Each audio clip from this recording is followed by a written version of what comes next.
you're a guy and you're relatively average of body fat, body distribution, etc., or a girl, and you, for a few months, take your fitness a bit more seriously. Burn a little bit of fat, build a little bit of muscle, and feel your curves a little bit more as a girl. Get your swollen on a little bit as a guy, just a little bit. If you feel like Friday night you're going out to get you some sex, right? In whatever appropriate way, that right after you get out of the shower, you look yourself in the mirror, kind of sort yourself out. If that Friday night, after a few weeks or months of fitness commitment, you look at yourself and you go, okay, damn, this is it. Yeah. I'm looking fresh.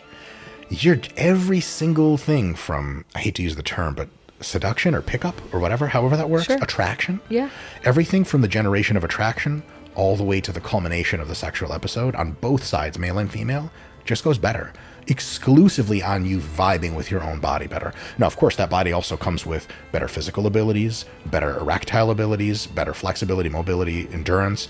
And so all of a sudden it's like, do you want to learn how to optimize your fitness so you can have the best sex ever? I'm Dr. Rena Malik, urologist and pelvic surgeon, and welcome back to the Rena Malik MD podcast. Today, our guest is Dr. Mike Israetel. He is a social media phenomenon with the highest viewed YouTube channel in the fitness space. He is the founder of Renaissance Periodization. He used to be a competitive bodybuilder and is a black belt in jiu-jitsu. He talks the talk and he walks the walk. Today, we had an amazing conversation. We talked about how you can develop a fitness program that can optimize your body to have the best sex ever, to optimize thrusting, to do different positions, and how actually being fit and having extra strength has helped him in his own personal sexual experiences. We talked about having sexual confidence and how being physically fit or being proud of your body leads to improved sexual confidence and ultimately better sexual encounters. We discussed the biggest mistakes that people make in creating their fitness programs. We also mentioned one big celebrity who had the worst exercise regimen that Mike has ever seen. We talked about why it's so important to get a program that optimizes your strength gains and weight loss.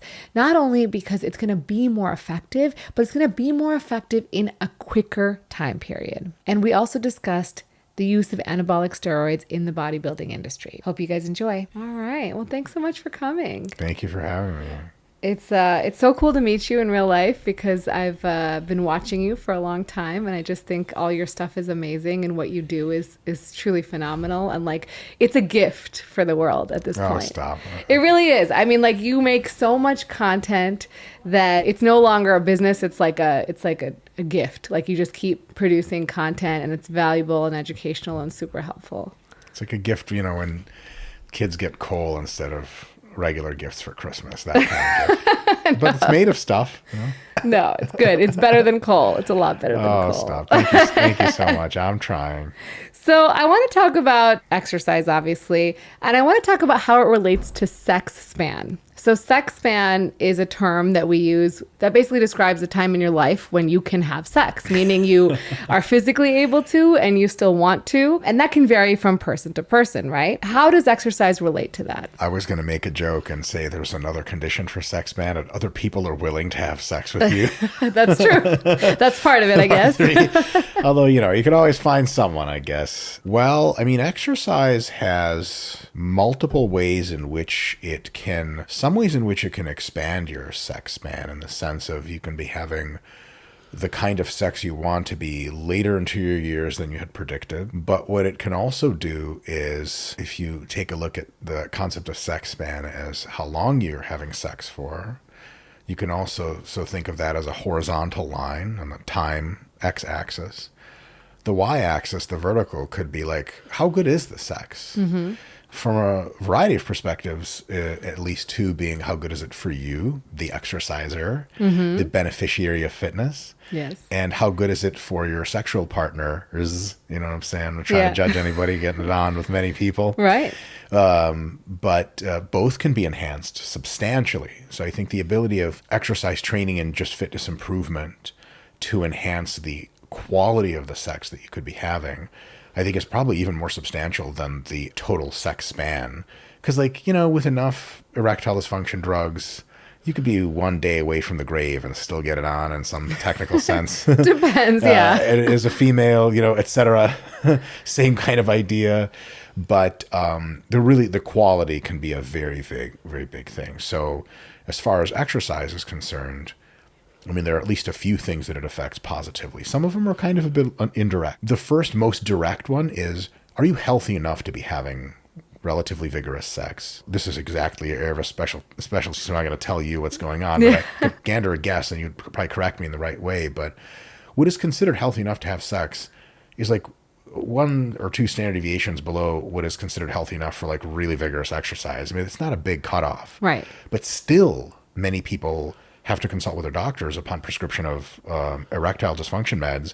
And the doctor could potentially be like, you're not in the kind of shape where, this is safe for you. That's still a thing, right? Like some people really are. Typically, I mean, so what we say in urology is like, if you're allowed to have sex, which is meaning you can exercise moderate intensity, mild to moderate intensity, probably even depending on how you have sex, you're okay to have erectile dysfunction meds. Sure. So I think there's a lot of misconceptions in medicine, like, oh, not everyone can have sex. But like, until your cardiologist tells you can't have sex anymore. The default is you can. You can. That's excellent. So it's not vigorous exercise clearing. It's mild to moderate exercise clearing. Depending on how you're having sex, right? Sure, exactly. It can do that. Now, in the technical sense, like you just basically described, most people don't need that. Some people might. The other thing exercise can do is it can improve the workload and stress tolerance that you have during sex. Because sex requires motion, repetitive, continuous motion.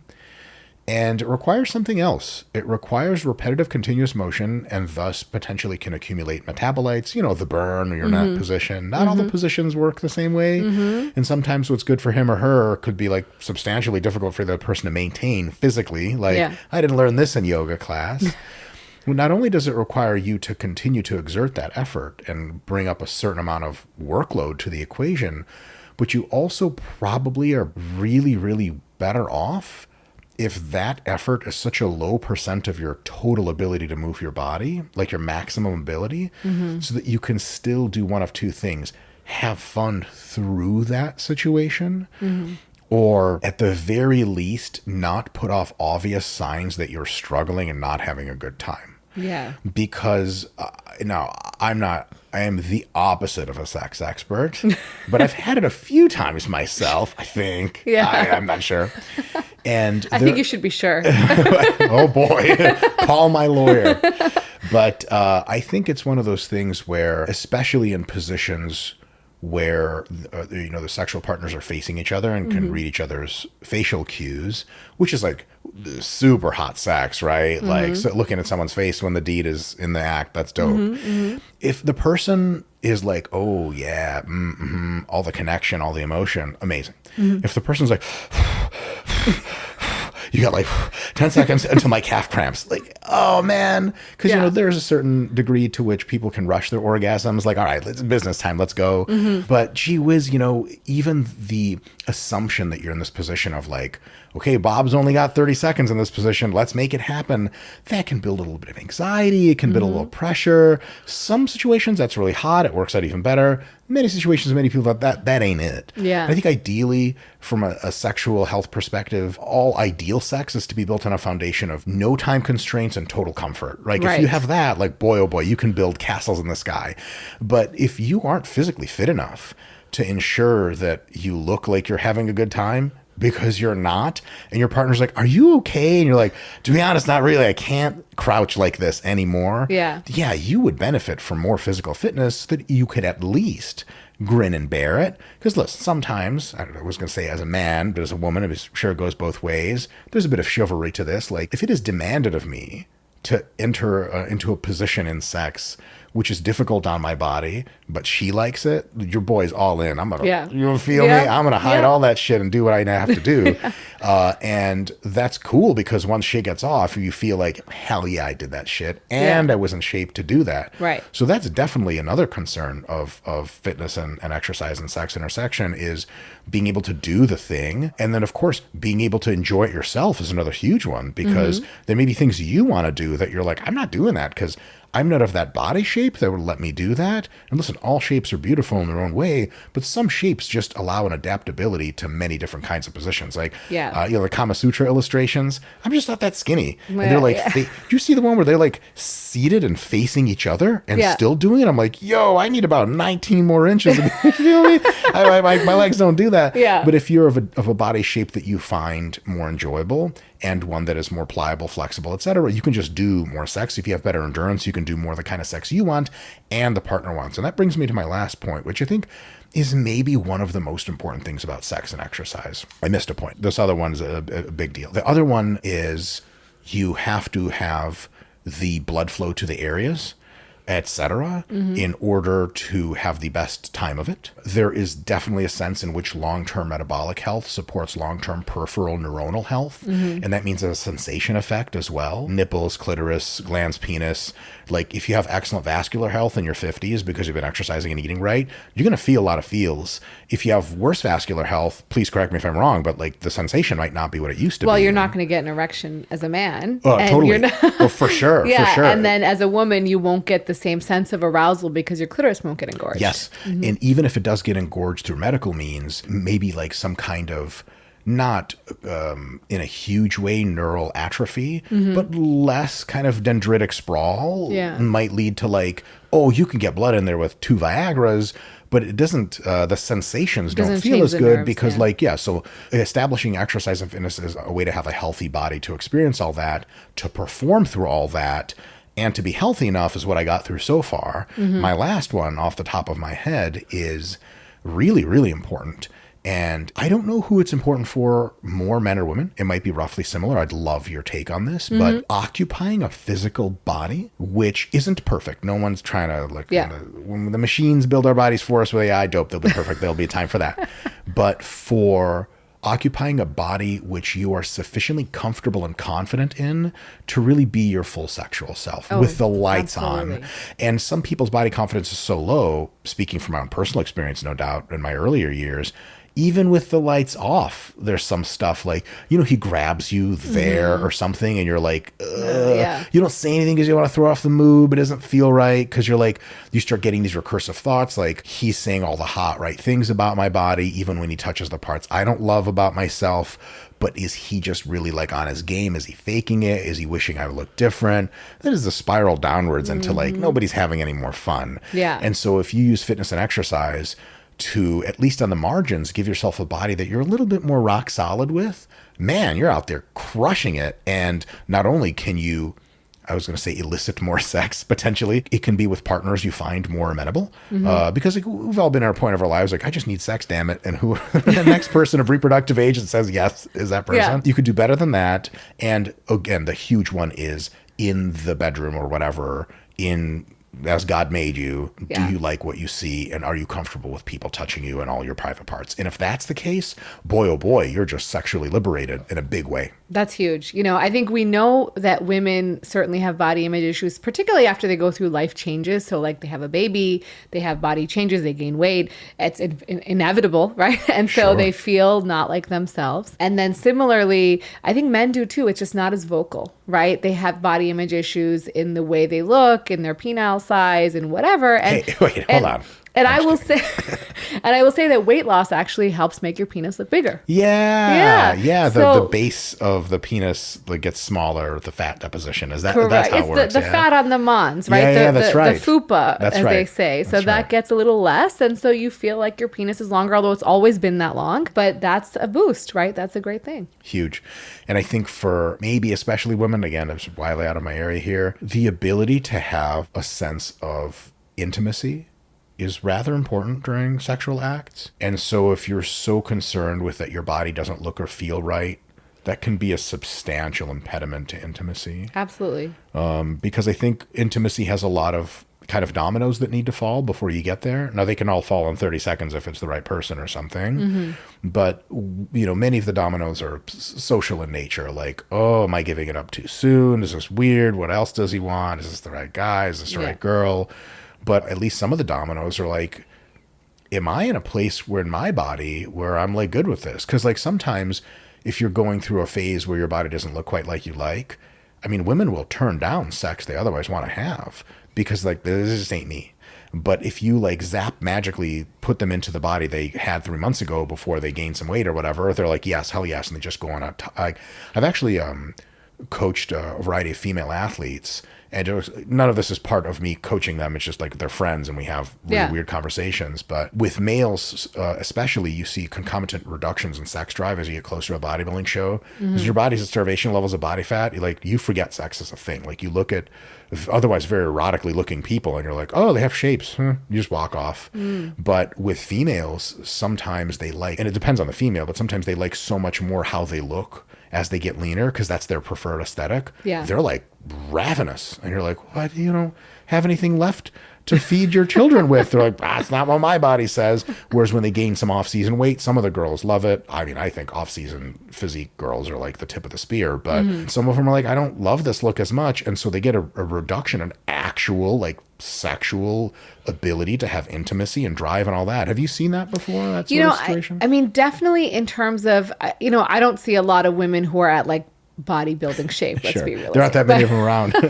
But the teaching is, right, when your body fat gets so low, right, your body's going to focus on feeding itself, right? It's not going to focus on sex drive at that point, and your testosterone production is lower.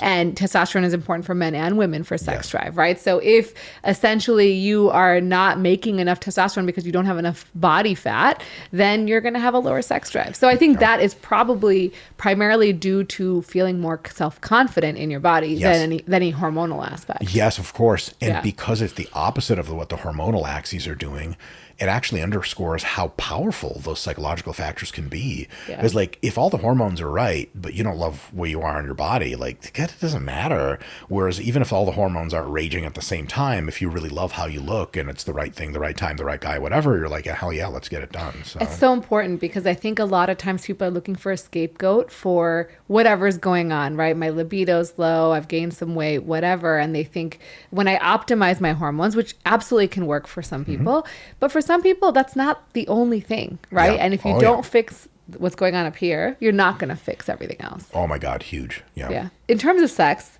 there's obviously, as we mentioned, certain positions, certain thrusting, certain motions you have to do. So are there certain exercises specifically that you would offer someone who wants to improve their sexual performance? So there's so many ways to answer this question. Sexual performance definitely have some answers. I also have answers for like if you're looking to become sexually appealing to various kinds of archetypes of people. Okay. We could say what would you like to look like in your body. There's also another thing. I'm not sure if you want to talk about any of this. You could just be like, shut up, just answer my question. It's great. I love it. Some of the stuff is like if a female would like to look more sexually appealing to the average male or to a male of some sort, there is often a large discordance between what females themselves find aesthetically preferable versus to what guys find aesthetically preferable.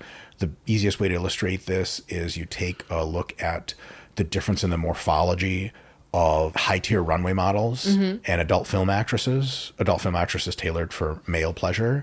These people look nothing alike. Where is the daylight here? So there's lots to say about kind of how exercise can modify all those things.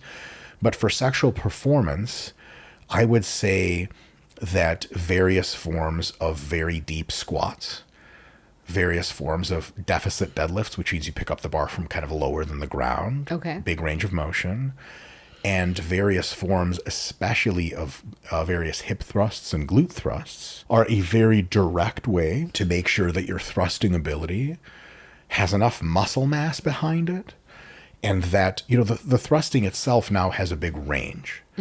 If you take a really large muscle mass that's been trained with these compound exercises, sets of anywhere between 5 repetitions per exercise per set, all the way to even sets of 30, the muscle grows.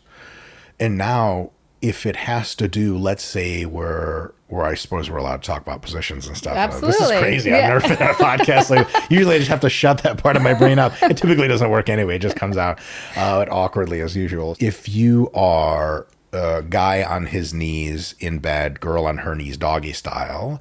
There's like, gravity doesn't have to be overcome. So you just don't have to thrust that hard. And you can use your hands too. Yeah. And if, you get the motion of the ocean bed frame moving properly, it just kind of rebounds half the work for you.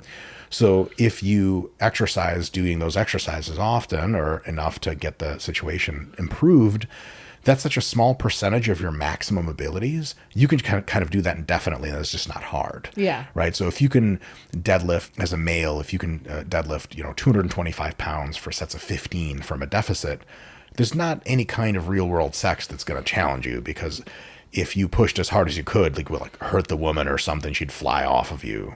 So that ability to be high endurance, you don't even have to train endurance for that, because if your muscles are big and strong enough, it's such a small fraction of their maximum ability that they're just barely trying. Right.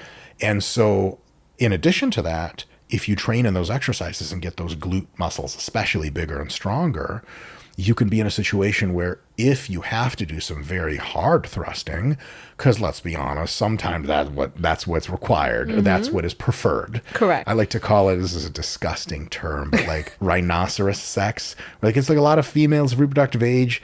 Maybe it's with gentlemen of my body type exclusively, but they prefer to be not in a, well, all's fair in love and erotica, but very heavy downward pressure, being grabbed and pushed down and more or less smothered and hit up real hard. Is this something doesn't appeal to me particularly, but something about that, just like jungle, very evolutionarily old, kind of just like alpha male, primal heavy, he's on me, I can't move. Amazing. And so that kind of stuff you might need some power for. And then if you have big, strong glutes, you can always do 5 or 6 thrusts in a row that are psychotic. And she's like, that's it, cash me out. Yeah. So, and you can cycle between heavy thrusting and light thrusting, heavy thrusting. You just really have a toggle. And that's because if you take a car that has a maximum speed limit of 5 miles per hour, it's just a really tiny engine. What is it can go 1 mile an hour a long time. Sure. Go 5 miles an hour and then no more. But if you have a car that goes 160 miles per hour to maximum, you can go 1 mile an hour if you want. You can go 30, you can go 40, you can go 100.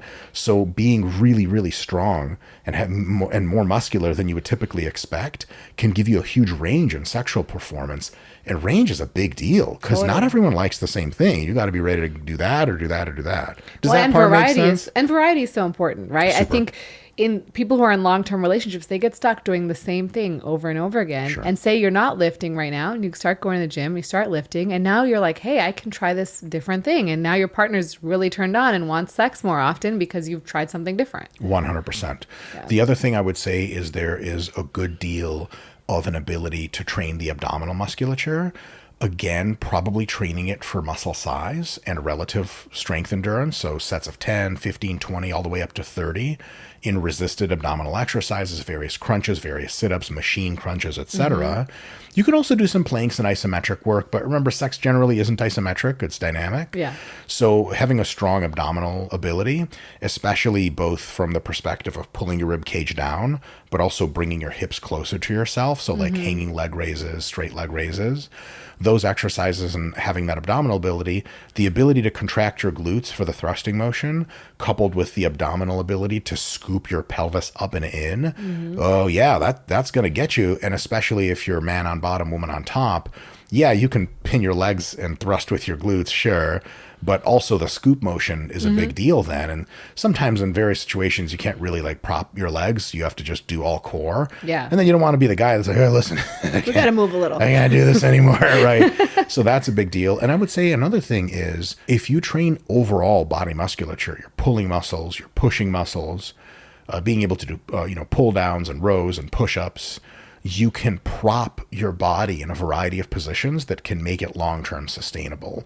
So like if it's like, I don't even know what this position's called, man on top, woman on bottom. Is there a name for that?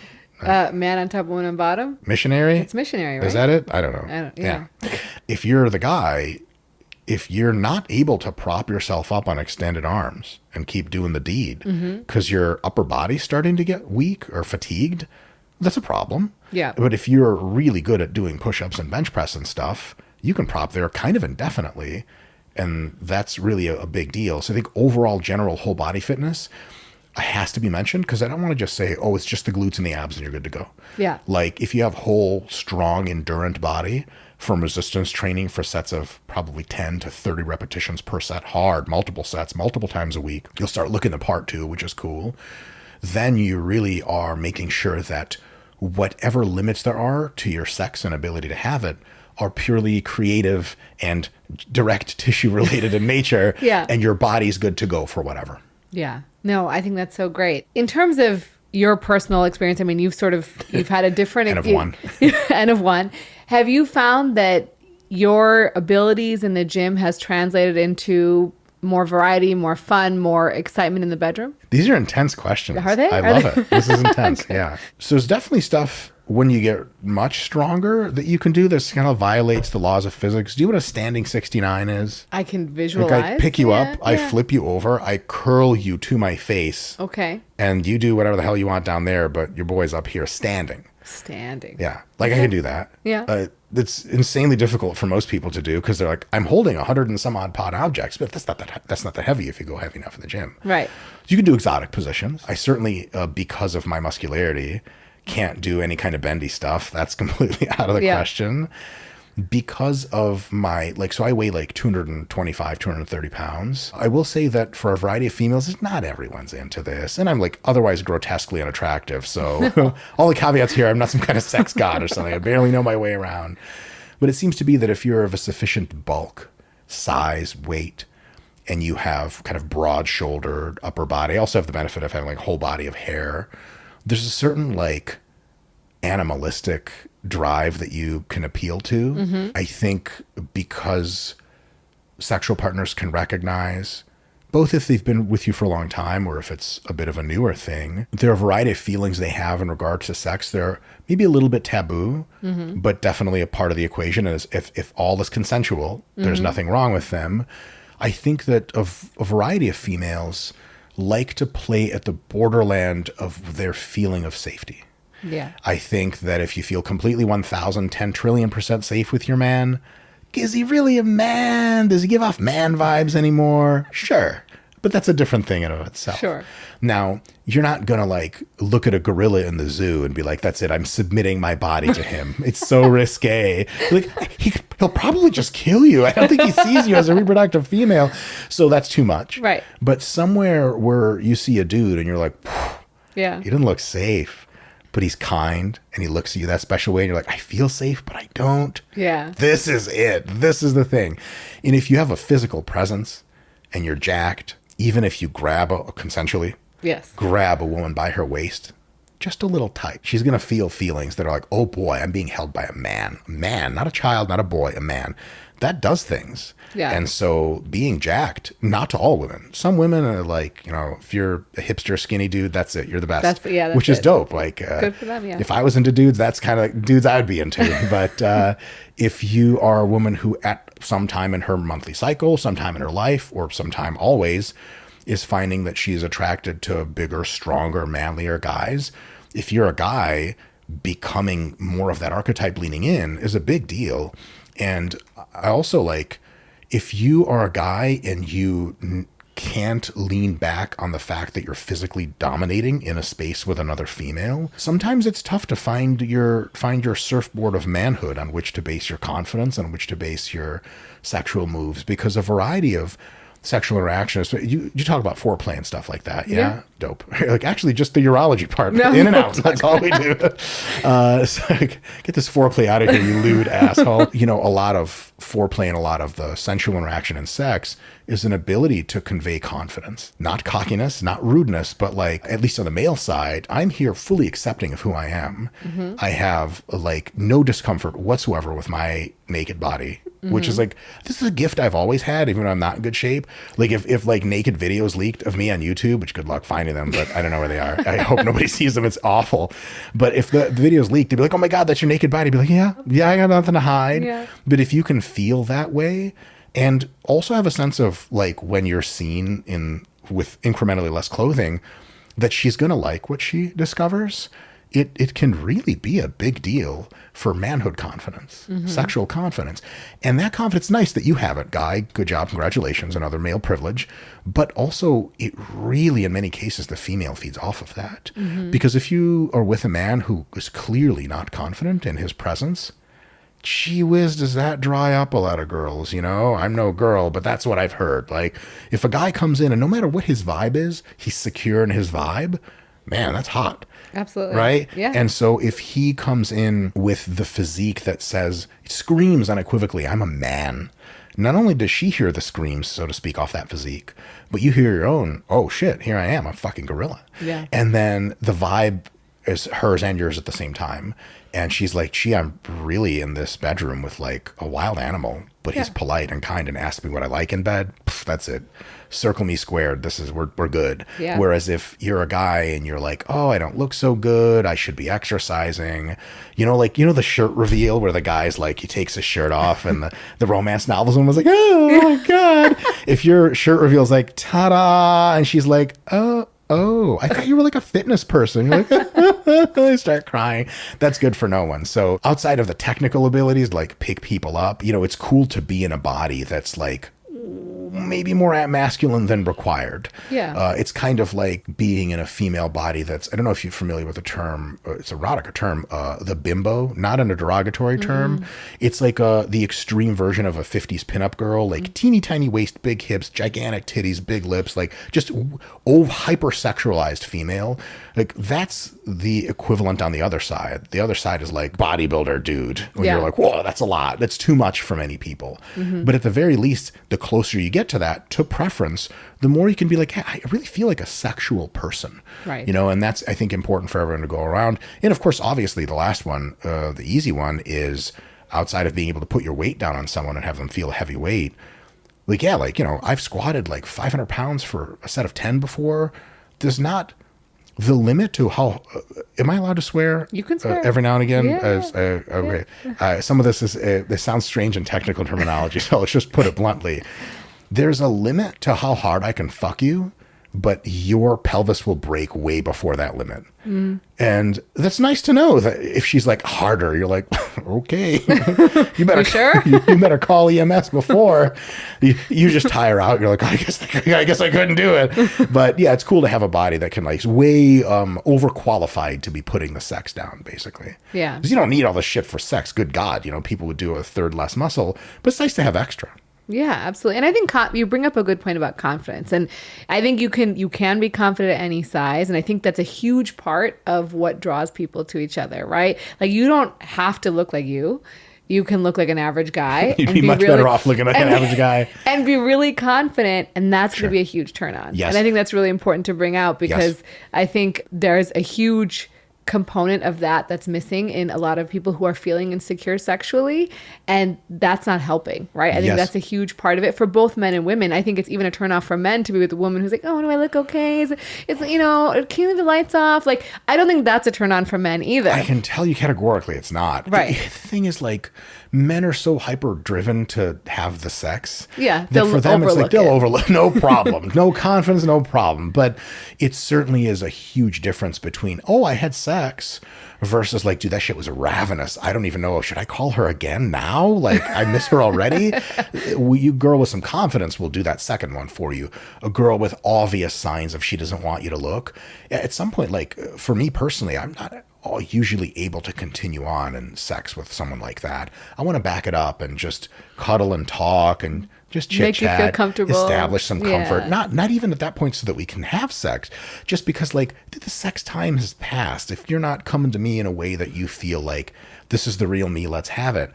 I don't want to like, I feel like I'm doing you a disservice by pouncing on you at this time. Like, I want you to have the greatest time possible, which is such an important thing. If I just want me to have a great time, I got 2 hands for that shit. 2 hands and a VR headset. Am I right? Anyone? No one? But if, I'm with a woman nowadays, my wife, like, priority number 1 is she's having the best possible time. I mean, there's a whole deep pride associated in an art and an approach and a system with how to pleasure women. Like, that's what you really do if you're at some level of sexual expression as a man. Like, once you've banged enough random people, you're like, yeah, that's nice. let's cultivate something real special with the next person I'm with.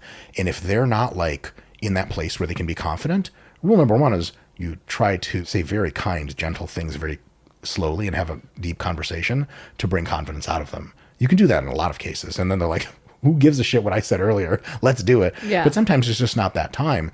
But if you're a guy and you're relatively average of body fat, body distribution, et cetera, or a girl, and you, for a few months, take your fitness a bit more seriously, burn a little bit of fat, build a little bit of muscle, and feel your curves a little bit more as a girl, get your swollen on a little bit as a guy, just a little bit. If you feel like Friday night you're going out to get you some sex, right? In whatever appropriate way, that right after you get out of the shower, you look yourself in the mirror, kind of sort yourself out.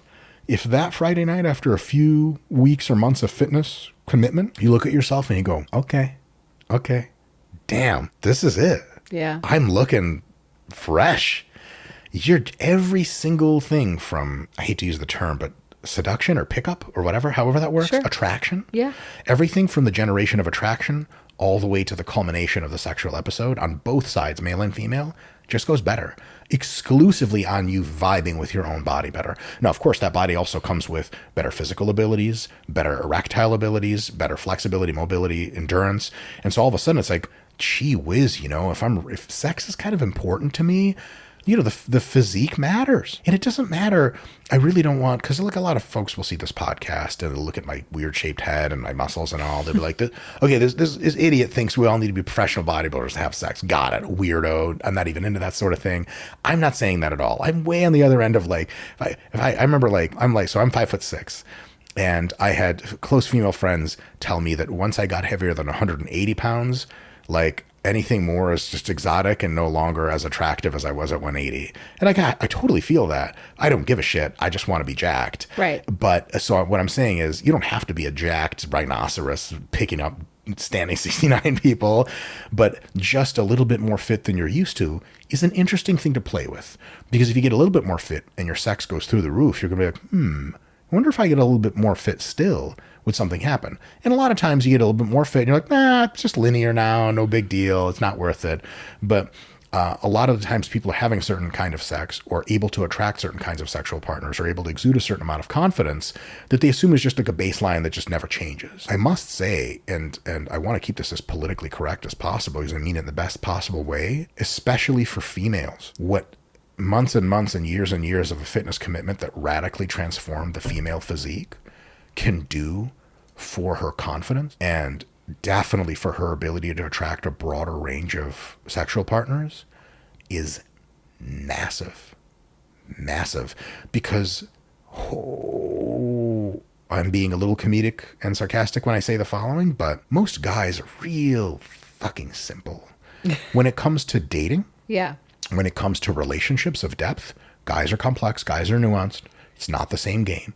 But when it comes at least to the sexual part, at face value, even just hookups, if you are absolutely stunningly beautiful and you have the personality of just a total, just awesome person that people want to hang around with, but you live in a certain body that's a physical shape that is not conventionally attractive, there are absolutely guys that will be interested in you genuinely. Mm-hmm. But your pool of potential candidates shrinks substantially. It's kind of fucked up, but if all of a sudden you're in a body that's just like 10 pounds more muscular, 15 pounds less body fat, but your distribution was such that it mostly came from your waist, you can just like quadruple the number of guys in any given circumstance to be like, yeah, I'll take a shot at that title. And if you're looking for intimate, deeper relations that aren't just sex, your candidacy pool for guys that consider you attractive enough to even allow that kind of relationship into their head is now like 3 or 4 times greater. And so I don't like that. I don't like it at all. I don't like the fact that if you are, let's say, substantially overweight as a female, that like guys will be friends with you and they'll be chill with you, but they won't enter into sexual liaisons with you or forget relationships because that's downstream of that for many people. Mm-hmm. It's messed up. It's fucking heartbreaking. Yeah. But because it's also statistically true, as a female who has it in her power to do something about her body only if she wants, I'm just here to tell you that, yeah, personality is the most important thing for long-term relationships by a long shot. Sure. But if you want that entry point, being in a body that's universally more physically attractive is, unfortunately, realistically, an enormous unlock. It's like if you talk to girls and you're like, listen, ladies, I'm trying to meet as many women as possible. I'm in my late 20s, early 30s. I'm trying to settle down. How important is my raw income level? They could tell you whatever it doesn't matter. It's your personality. Shut up, Linda. Okay, here are my tax returns. And she's like, I think I'm wet. This is your real numbers? Like, this is taxes too, not total income. So like, it matters, right? Yeah. We don't want it to matter. Like, we've all seen Aladdin. He was just a poor boy and she was I was raised on that shit. I've just seen Aladdin 1,000 times. That's so good. Right? Like, but like, that's not how it's supposed to be or whatever, but it is. The other one about males is like height. Like, if you're 6'3", you could do a lot of wrong. And the girl's like, yeah, whatever. He's tall. Let's do it. It's tall. Yeah. Tall and wealthy, or tall and of high income, eventually wealthy prospects. Like, a guy comes up to you at the bar and you're like, whoa, what's up? And he's like, oh, I'm just like, between jobs. You're like, okay. He comes up to you and you're like, what are you doing? He's like, well, I'm just looking surgical neuroscience last year in residency. You're like, what? What was your name again? It's a difference. Absolutely. And so just the same way, I think a lot of females are really attuned to that. But because if you're much bigger or much smaller as a guy, for females, typically, it doesn't matter as much. Yeah. Even if a guy has some extra pounds, if he's holding it like he's a big dude, most girls, because just a bigger guy, they don't need you to be stripped up, 8 6-packs. Yeah. Most girls don't care about that. And guys don't care about 6-packs, but they do care about relatively small waist, hourglass figure. If you can get yourself closer to an hourglass figure, it's just going to convert, for lack of a better term. Again, I am not endorsing that. Yeah. It's just the reality. Does that make sense? Oh, absolutely. I mean, I think it's very true. Like, I think someone asked me on a podcast, like, what do you think men should do to attract female, female partners? Like, well, there's certain things you can't change, right? You can't change your height. Mm-hmm. You can change your income if you try, but everyone, depends on what they're working with. But you can be funny. And I was like, if you're a funny guy, like, you're way more attractive. And so I think there's a lot, unfortunately, more at a man's disposal to make him attractive in terms of personality than there is at a woman. Yes. Mm-hmm. And I think the opposite is true for long-term relationships. And this is a thing that attractive women, from my experience and viewing the literature briefly, really get themselves into a bind with. They'll like, I've known a lot of women over the years, all great people, by the way, but they will invest substantially into their physical attractiveness because they kind of had a leg up to begin with. And then they were like, fuck, this is just like, I can talk to any guy in the world and he generally wants to talk to me more. Mm-hmm. I'm going to lead in. And so they're fit, they're like fashionable, makeup, the whole thing. And they date tons of guys and they have a real serious problem keeping a guy for a long time.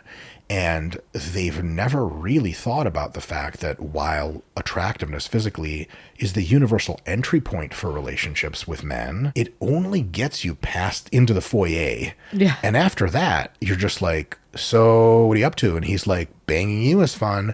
A week later, a guy who's, I don't want to say worth it, but a high quality man that many people aspire to be with mm-hmm. is going to be like, yeah, so this thing you have going with your awesome body and great sex, I love it. The thing is, I can get some other version of that any Tuesday night at the bar, no problem. Up here, you're not funny, you're not cool, you're not smart, you never pursued any academic characteristics. So like when I first met my wife and I saw her body in real life, I was like, God damn, is it legal to be that thick? Bitch, somebody send this girl to jail, you feel me? Yeah. Amazing, just a 10 out of 10. Right. But like the fact that she at the time was in medical school, she had an undergraduate and master's degree in chemistry, had taken a level of mathematics successfully in college that I never even got to. I was like, yo, this is a wife boner alert.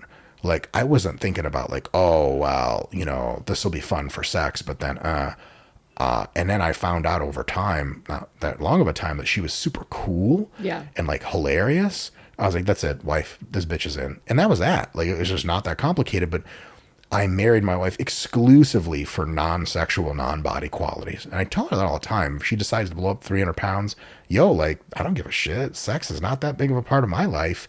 You don't get married for sex. Now, sex is an integral, excellent, highly valuable part of a good marriage Right. or a good long-term relationship or even good dating. But a lot of times women that overinvest in their physical attractiveness are like wondering why guys don't stick around. Well, you never invested in any of the stuff that sticks around.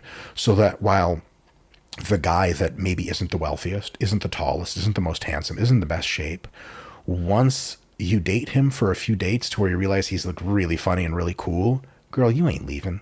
You waiting for that ring. That's it. It's over. Whereas for girls, they think that same thing applies. Like, I'm hot. I get the guys to date me. Once they start dating me for a while, they're not going to be able to let go. Like, yeah, they will. And if you're not investing into humor, into education, into just banter, like, do you know how to talk to people? I've been around plenty of attractive women that I'm like, so, yeah. And they're like, yeah. And you're like, okay, I'm going to, what time is it? I'm fuck out of here. Like, what are we going to talk about? Yeah, like, are we going to get to the act and then I leave? Or is there no act? Or you just leave now because this is terrible. That's definitely a thing. And it works kind of opposite for males and females in that regard. We could talk about this all day, but I want to talk about fitness a little bit. Yes, please. My apologies. So it's okay. So, are you sick of going to the doctor only to have them talk at you for 15 minutes and leave without knowing exactly why they're prescribing you this certain medication and what exactly the next step is to take to optimize your health? Wouldn't it be great to finally find a doctor who actually listens to you, answers your questions, and doesn't rush you out the door? Well, at my practice, Rena Malik, MD, I aim to do just that. I specialize in taking care of patients who have issues with their sex lives, issues with their bladder, with their hormone health, or are having pain in their pelvic region or with sex. My goal is to give you the time and attention you deserve so you can leave with a clear understanding of your condition as well as our treatment plan that's optimized for your goals. During your visit, I'm 100% present with you for an entire hour. And after you leave, you can reach me. It is super easy to send me a message through our secure portal, and I'll get back to you within 24 to 48 hours. No questions asked, no hidden fees. Scheduling is easy. Just visit our website, renamalikmd.com/appointments. We see patients in both Irvine and Beverly Hills, California, and I see patients virtually in California, Florida, Illinois, Maryland, New York, New Jersey, and Virginia. Oh, and don't forget Texas. If you're outside these states, consider seeing me for an educational visit. I look forward to seeing you. I think the biggest thing about fitness, right, is getting motivated. So to the audience member that has, listened to us and is like, spend a lot of time on YouTube, watch a ton of your videos, watch my videos. They've learned a lot about exercise, but they can't get themselves to start. Mm-hmm. How do you get them to start? I like to scream at people. I like to show up to their houses early in the morning, at night, really. So I think there are a variety of things you can do to relieve the impediments of the difficulty of starting. The impediments are manifold, but some big ones stand out. One is difficulties of, what do you think you're starting? Because sometimes people will be like, all right, I'm going to get into fitness. I want to start working out. The general idea they have in their head about what that means is like 5:30 in the morning, 2-hour workouts, Monday through Friday. That's fitness. And you can't blame them because it's like all the movies, all the transformation stories. That's all that shit. Yeah. They follow their favorite fitness influencers that are famous on Instagram. And what are they posting? Same shit. And they're like, well, that's what everyone does who's in the best shape. So I have to do that. And in reality, what can take someone and completely revolutionize their shape if they don't typically like lift weights and exercise is half an hour per session, 2 sessions a week, done right. So when you tell people this, that thing you're trying to do, exercise, it's actually not that much. All of a sudden they're like, oh, it's not a big deal. That's not a big deal. Someone's like, you have to slay a dragon. You're like, are you serious? Like, the dragon is the size of a miniature dachshund and doesn't breathe fire and doesn't even fly. You're like, oh, this is kind of pathetic. Does he know I'm trying to kill him? Oh no, Mr. Dragon. So you were super scared, but then you realize the problem's not that big. Yeah. And so the big thing is like, even if your goals are to be eventually a psychotic exerciser, don't put the cart before the horse. Start with 2 sessions per week, 30 minutes each. That's a big problem solved already. I have tons more of these. What do you think about that one? Do you think that helps? I think that helps a lot. I mean, I think absolutely. Like when I was younger, I definitely thought that. Like, I mean, probably that was the only time I could work out when I was in training. But like, Sure. but you know, you're like, I couldn't keep it up, or I made a goal this week to work out every day this week, and then I didn't do it. So what's the point? You know, why continue? Totally. So, okay, here's another one right off the bat for that one. Exercise and fitness are two things. One, when you establish a certain earlier level of fitness, your body's ability to come back to that is so amazing that it happens way faster than you would think. It's just way easier to come back to fitness than to get it eventually, or to get it the first time. So if you were really committed for 3 or 4 months and you fell off, you're like, oh, I got to redo all this work. Nah, just a couple weeks later, you'll be in the best shape you ever were. So that's when people fall off. Hey, it's not that big of a deal. So that's an important thing to say to folks. The other thing is this: fitness is an esoteric concept. So it doesn't judge you ever. And nobody in the gym is selfless enough to notice that you're there or not there. Everyone's there for themselves. Yes. Like, oh, where was Rena in the gym? I never saw her. Like, what? Nobody. No one's keeping track, right? And the guy keeping track, you really need to make sure the police know about him, that guy. Hi, it's you again. You're like, Jesus Christ, I've been in the gym for 6 weeks. I'll never forget you. So when people get off the wagon a little bit, they're like, oh, coming back to the gym, but I feel so, nope, stop. Don't feel so anything. The gym always welcomes you back. Fitness always welcomes you back. So that not only do your gains come back faster, but you're welcome back anytime. And so if you fall off, it's no big deal. You can always come back. Because a lot of people have done gym before, but their motivation to do it again is sullied by their experience of like, but I'm a gym failure. It's like an in-group, out-group thing where you're like tried out for the cheer squad one year and the girls all laughed at you and you cried and fell and ran and cried and fell. Then you come back to try out next year. It's the same girls. That people get that vibe. It's not that vibe at all. And if you come back to the gym owner is going to be like, you're back. Amazing. Because to him, you look like a giant green dollar sign. Right. He loves you back. All the other gym people at very worst just don't care, don't know who you are. At the very best, they're like, hey, it's good to see you. All of a sudden, you're totally welcome back in. And people don't have to carry that moralistic weight of like, I tried 8 times to do fitness and I couldn't. Like, I couldn't bear the pride of trying again. Like, girl, there's no pride in it. Just come back anytime you want. No big deal. And I will say, as a female, I remember when I started my fitness journey, I was like, we went to the gym with my husband. Oh, I'm just really nervous about going into the weights area. And he's like, come on. And he's like, let's go. And so we started working out together. And I was like, oh yeah, this is no big deal. But it was like all in my head. Like, oh, someone's going to judge me because my form is off, or someone's going to judge me because it doesn't look right, or whatever. Okay. So I've got all the unlocks here. This is exactly my specialty. When guys talk to you in the weights area, it's a little scary for the first couple times. Sure. It is not because they're judging you. There are a few different kinds of interactions you're likely to have there. One is they are awkward and they just want to help you and they think they know things about fitness. Maybe they do, maybe they don't. And because guys that are awkward tend to be a little bit obtuse, they could just like autistically come up and be like, you're doing that wrong. I can help tell you how to do it better. You're like, okay. Who are you again? Yeah. So that's an interaction. But that interaction probably doesn't happen super often because most of those guys don't have the self-confidence to talk to girls at the gym. Mm-hmm. So preponderance interaction you'll have that generate a little bit of discomfort for females in the gym in the weight room area is guys will come up to you and try to teach you how to lift, quote unquote, or correct you. But trust me, they're not judging you. What is it? Chris Rock just said that about something else once. Just file under, just trying to get laid. Just trying to get laid. And so it's annoying as a female to have to deal with that. But don't worry. They're not all exercise anatomists or some shit like that. They bros barely know what they're doing themselves. But if you come in there and you look female enough and attractive enough, they'll be like, hey, you ever considered curling like that?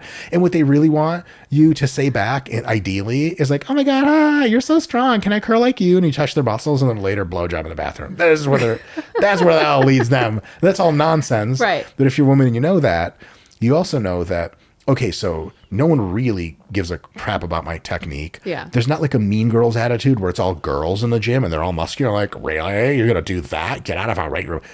Those girls they're not real. There's none of them in there. You can go check. They don't go to the gym. And the fitness girls that are really in shape, they look intimidating, but they usually love other women to They're come into the super weights supportive. thing, super supportive. They Yeah. want you in the best shape possible so you can be a fitness bestie. Yeah. And so they're not judging you. So you just actually ran out of people to judge you. And it turns out, like is often the case with females and males, the judgment's been up here all along. Like it started in middle school or something. We haven't been in middle school in a real long time. And so you just show up to the gym.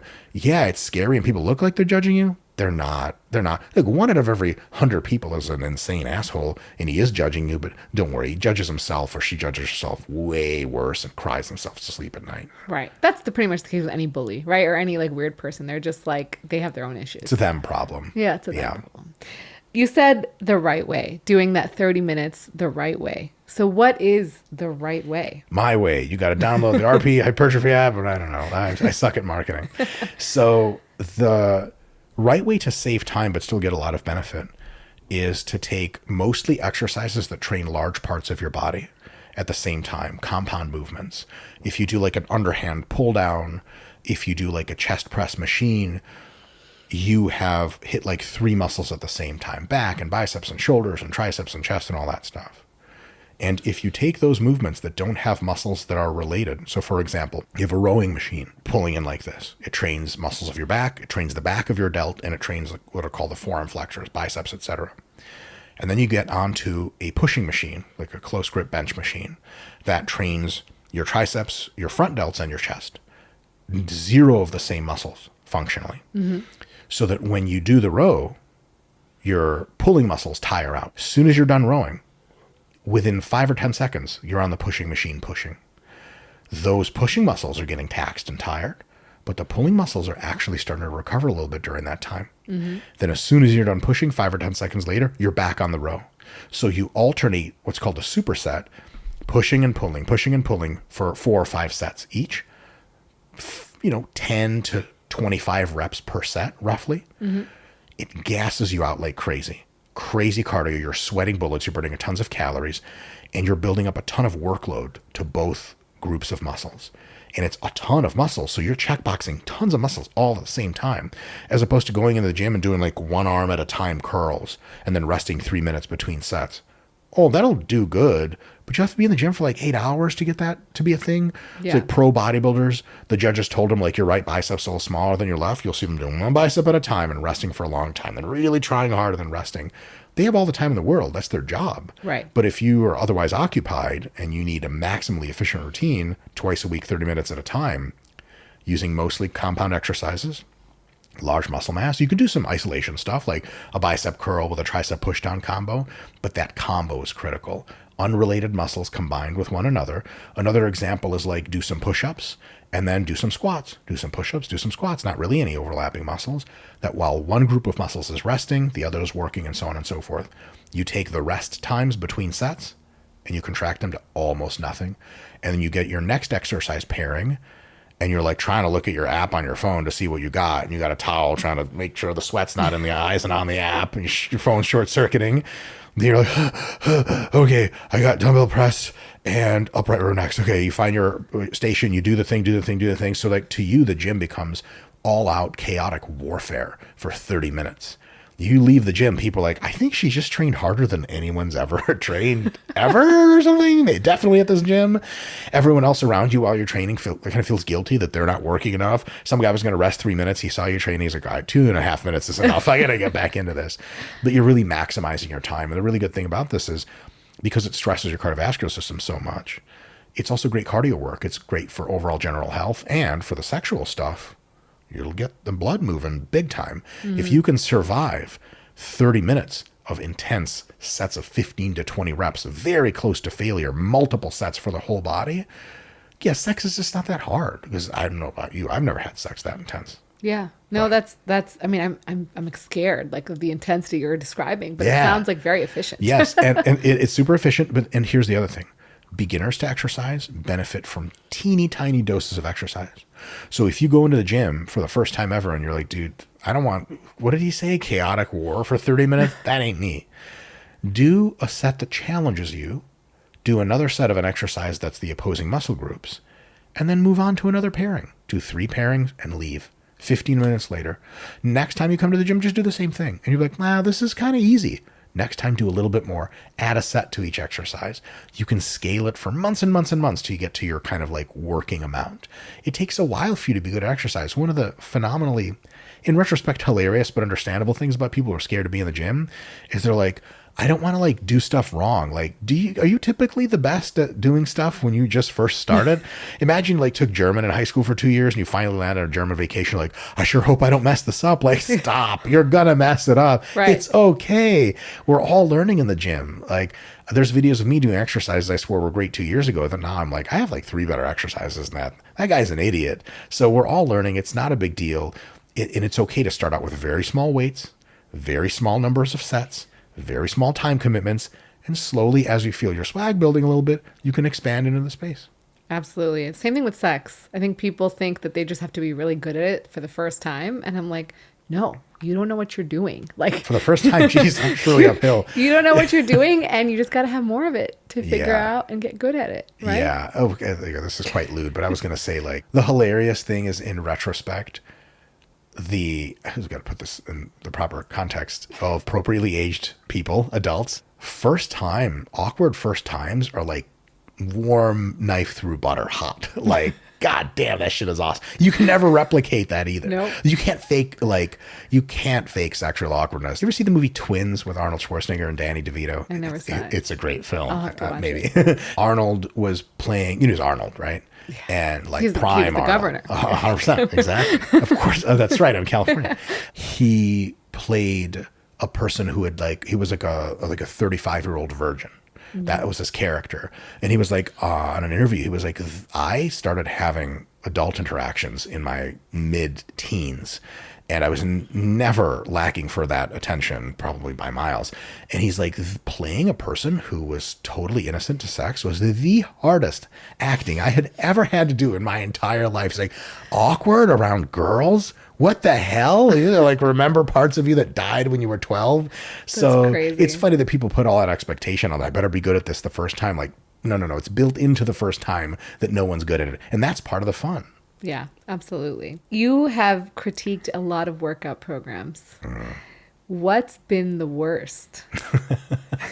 Oh, geez. If you remember. I do. Pepperidge Farms remembers. I'm not going to say it's the worst, okay, but I do have a candidacy list for rock bottom. And it was probably some workouts. No offense. This person is otherwise awesome. Kim Kardashian was doing a workout where they're standing up. It's like an aerobics lifting workout. Yeah. And they're moving dumbbells in ways that are not orthogonal to gravity. And so like there's no functional resistance whatsoever. And like movements where they're like standing and they have a dumbbell like this and they're doing this. Okay. We see gravity points up and down. Mm-hmm. It actually doesn't point left to right. So you're getting an isometric contraction for your upper arm musculature. But that you would get the same one even if you didn't move. Right. And so a huge variety of the movements they did in that sample workout, and this wasn't just her working out. Like, total respect. You do what you do with your training in your own time. We'll still make fun of you on the internet all for the lulz, but it's all good.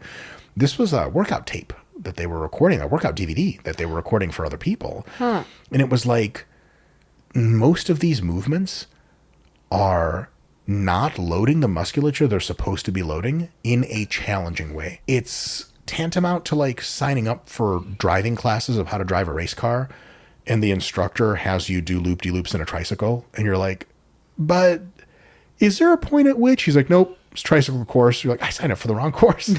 So if, Kim looks phenomenal. Right. And a lot of that is because like, if you're Armenian enough, you just have baller genetics. If you have great genes, and you work on your diet, which she does, and, work out on cardio and other capacities. And, like, with all due respect, because I'm going to be getting this myself, but a substantial amount of cosmetic surgery, nothing wrong with it at all. I think it's a beautiful thing. It's enhancing. Mm-hmm. You can look a certain way that other women are like, it's the workout that got her like that. And like, man, the workout, gee whiz, it ain't it. And so it's kind of stinky from the perspective of like, I don't expect her to be like a role model for people or anything, only to the extent that she wants. But it's kind of weird when tons of people are like, it's the workout. And you're like, it's not. don't copy her. You're not going to look like her. And people copy other people, and it means a lot to them. I used to be a personal trainer for some time, and a lot of women, when asked what they want to look like, they're like, J-Lo. I'm like, Jennifer Lopez. Okay. Exactly like her. Amazing. We'll do it in 2 weeks. Like, really? Like, no, never. We're never going to look like her. You're going to look like your best version of yourself. Right. So that workout, where it was kind of like, it occupied almost every negative stereotype about female lifting that you could all at the same time. Pointless movements, lack of any fundamental challenge, total resistance to using heavy weights, total resistance to sweating or anything like that. It was just rabid disorganization of the plan, and no attention to musculature that females actually likely want to improve. Oh, also a variety of myths like spot reduction. Like, like if you do this, it'll really get your shoulders nice and toned. Like, it'll increase their muscle size. Well, not with the weight you're doing and 50 reps from failure. It won't do anything, actually. Right. But even if you did it really hard, it is actually true to say it's going to grow your shoulders. And it won't burn fat off of your shoulders. Only slight increase in physical activity over weeks and dietary control over weeks can do that part. And the rest of how that body fat comes off, that's just genetics. And so I guess a bonus point cherry on top is adding in myths like spot reduction with the ability to remove fat from a certain part of your body, which your surgeon can do for you, but nothing else really does super well. That was just like, yeah, that's got to be one of the worst ones. Because, like back in the day when we started the exercise critique thing, I was kind of snarky and I was all for fun, blah, blah, blah. It's still all for fun. I'm trying substantially to be more positive and saying, like, let's see what we can get away from this person and understand that's positive that we can use. And that was just one of those workouts where, like, all the positives were like, here's something not to do. But it's important because you're right. People look at these celebrities and they're like, oh, I want to be like them, and so I should do their workout. But they're not seeing, one, everything else they're doing. Sure. And a lot of these trainers who work with celebrities, it's because they like word of mouth, like they worked with my friend, they worked almost with my all. Right. And so and they're not necessarily the best. They just happen to have the connections that brought them to that person. And so they don't necessarily have the knowledge that you do. For example, someone who's actually trained in exercise, physiology. Sure. I think it's important what you do, because I think a lot of people are like, oh, I just need to do this and I'll have that waste. And yes. Right. A lot, like tens of millions of people, a lot. Mm-hmm.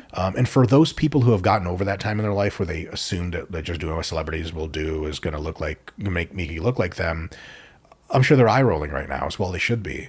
But it really is a lot of people. I would love to say, oh, it's just teen girls and they all grow out of it. Like, I've coached 55-year-old women that are like, I want to look like her. And you're like, okay, but I want to do her workouts because they make her look like her. And I'm like, pause. World's biggest pause. It just doesn't work like that. And in the end, the workout that's going to make you look the best probably looks something like much closer to CrossFit than it does to like whatever celebrity women are doing nowadays. And celebrity females will do all kinds of workouts that are like whatever.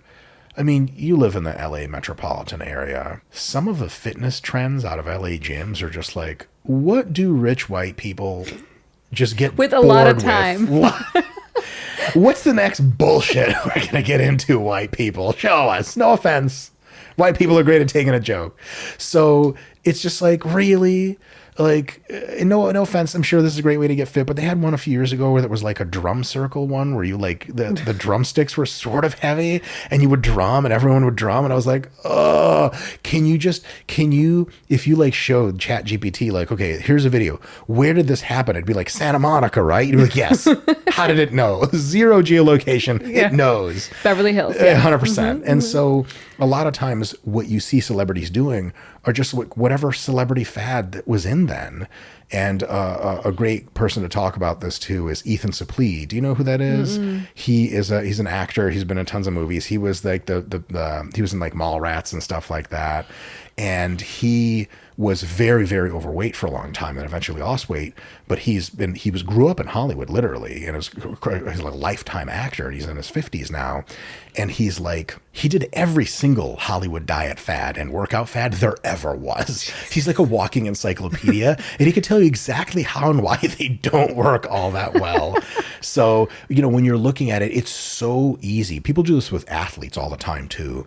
They look at someone who is of note, of financial means, of incredible sporting talent, famous in Hollywood, and they make an assumption that at face seems logical, and I don't hate, of like, clearly these people have the access to the best. Mm-hmm. And clearly these are discerning people. And they're only going to be trained in ways and coached by people that are like the fucking cream of the crop. Mm-hmm. And the reality is that's just not true a huge fraction of the time. And there's one really easy answer as why it's not true. A lot of the time you can explain this with, okay, how much, again, no offense to these particular individuals, sure, it's just me rambling. Let's say Britney Spears is doing a workout that's like wacky and doesn't make any sense. So my God, like you're saying she's got people around her that don't know things. Like, no, hold on. Who chooses which trainer Britney works with? The answer is probably Britney does. And is she an exercise specialist? No. Like if you told me, hey, Mike, go choose someone who's an expert in sexual health and performance, I'd be like, I have absolutely no idea what that field looks like. I could be talking. I actually was trying to listen to a podcast on the kind of sexual stuff. Mm-hmm. Not to prepare for this interview, just because it was like in the feed or whatever. Yeah. And after about a minute and a half, I realized this lady just knew nothing because she was just wrong in every single point from evolutionist psychological perspective. I was like, she just interviewed herself right out, right? Yeah. Let's just have some kind of base knowledge at least. Mm-hmm. This lady has hundreds of thousands of followers, and they listen to her and what she says about relationships and dating. And you're just like, this is not a person to listen to. But like, she's famous. She's on the internet. So when celebrities, like a lot of times, and because nowadays I know some celebrities, and I've trained super, super wealthy people in New York as a personal trainer before. I know how the sausage is made. Here's how it actually works. They like have a workout friend that sort of knows working out. And they're like, hey, Bill, who should I get to train me for the next movie? Mm-hmm. And they're like, oh, my buddy Frank, he's the man. Like, Frank, get over here. That's it. Frank got the job. Right. Or the studio provides someone. The studio is just like, Frank has trained a couple of celebrities and met the studio rep from Miramax or whatever. And now the Miramax guy's like, who's that one guy? Frank, was it Bill? Frank, send her to Frank. That's how that works. Right. It's not like some kind of like a Rolodex of like, well, who's NSC certified? That doesn't exist. Right. I mean, that's so true, right? Like, I think it's with anything, it's one who's like, who knows who might be the most well-spoken or most eloquent in selling themselves. Yes.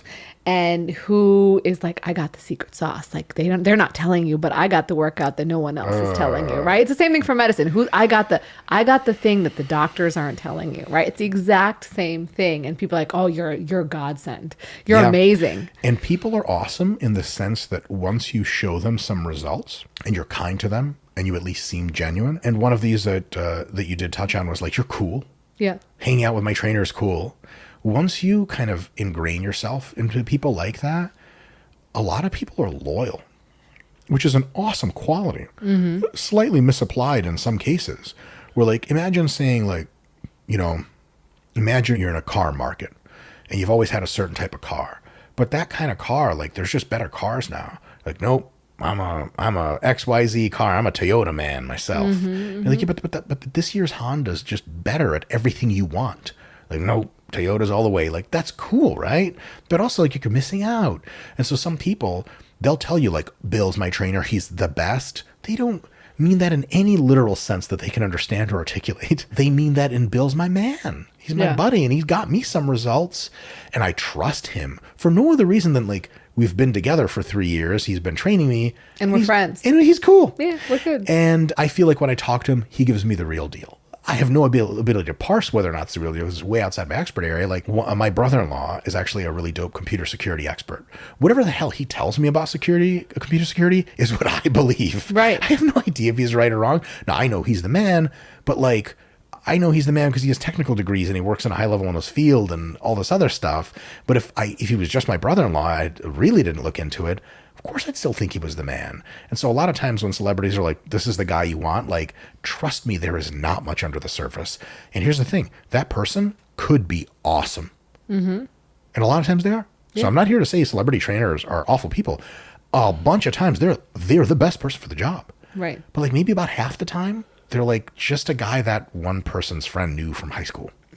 And that's as far as it goes. And to be honest, if you work on your diet and you do some resistance training and some cardiovascular aerobic training, you're going to get results. You're going to get some effect. So you're not going to like, you can, as long as you have a reasonable brain in your head, like you can get somebody results if you know the basics, right? Yes. And so I think at the end of the day, that's okay. But what's the harm in that?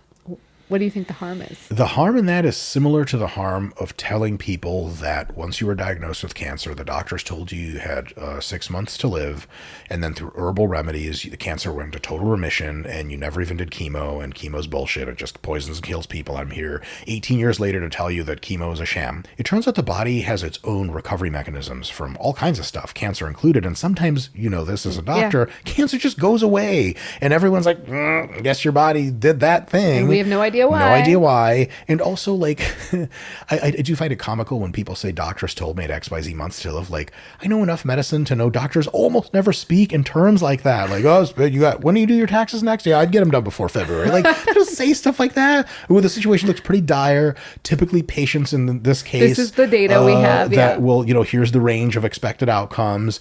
And people just like, oh, I need one integer, like this number, right? So it doesn't happen like that in general. So what's good about that is that as long as you hire a personal trainer or coach that holds you accountable and is chill and motivates you or inspires you enough to be more consistent than you would by yourself, you're already winning. You can go to the casino and win $5. You can go to the casino and win $500. Both are winning, but there's a very big gap between the two.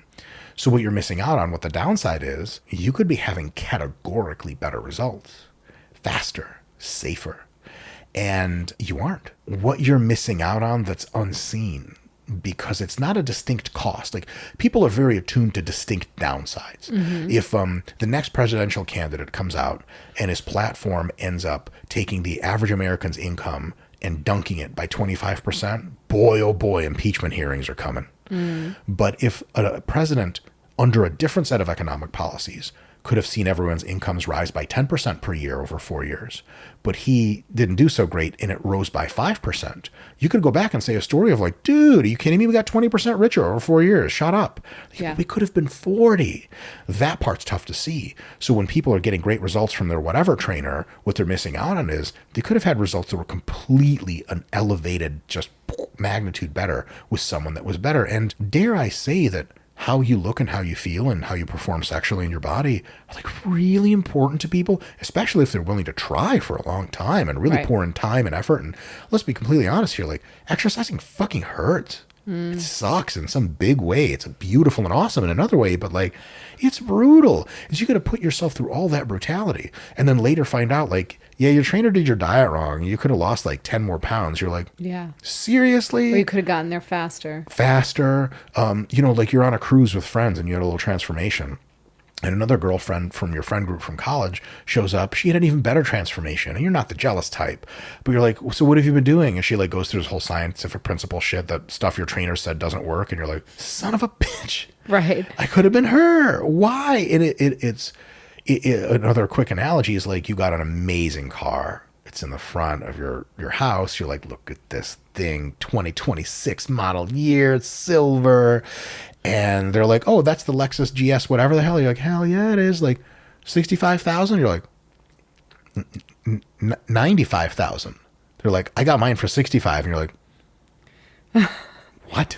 And they're like, well, yours is a different model. Like, no, it's the same model. It's the same car. Now look, does that change the fact that your car is awesome? No. Is it still worth $95,000? Yeah, you would have paid $160K for that car. It's amazing. Right. But like when you know you could get it for less, it feels weird to get it for a much higher price. Yeah. So yeah, your workouts could be awesome with your current trainer that's not super evidence-based or doesn't know what he's doing or she's doing.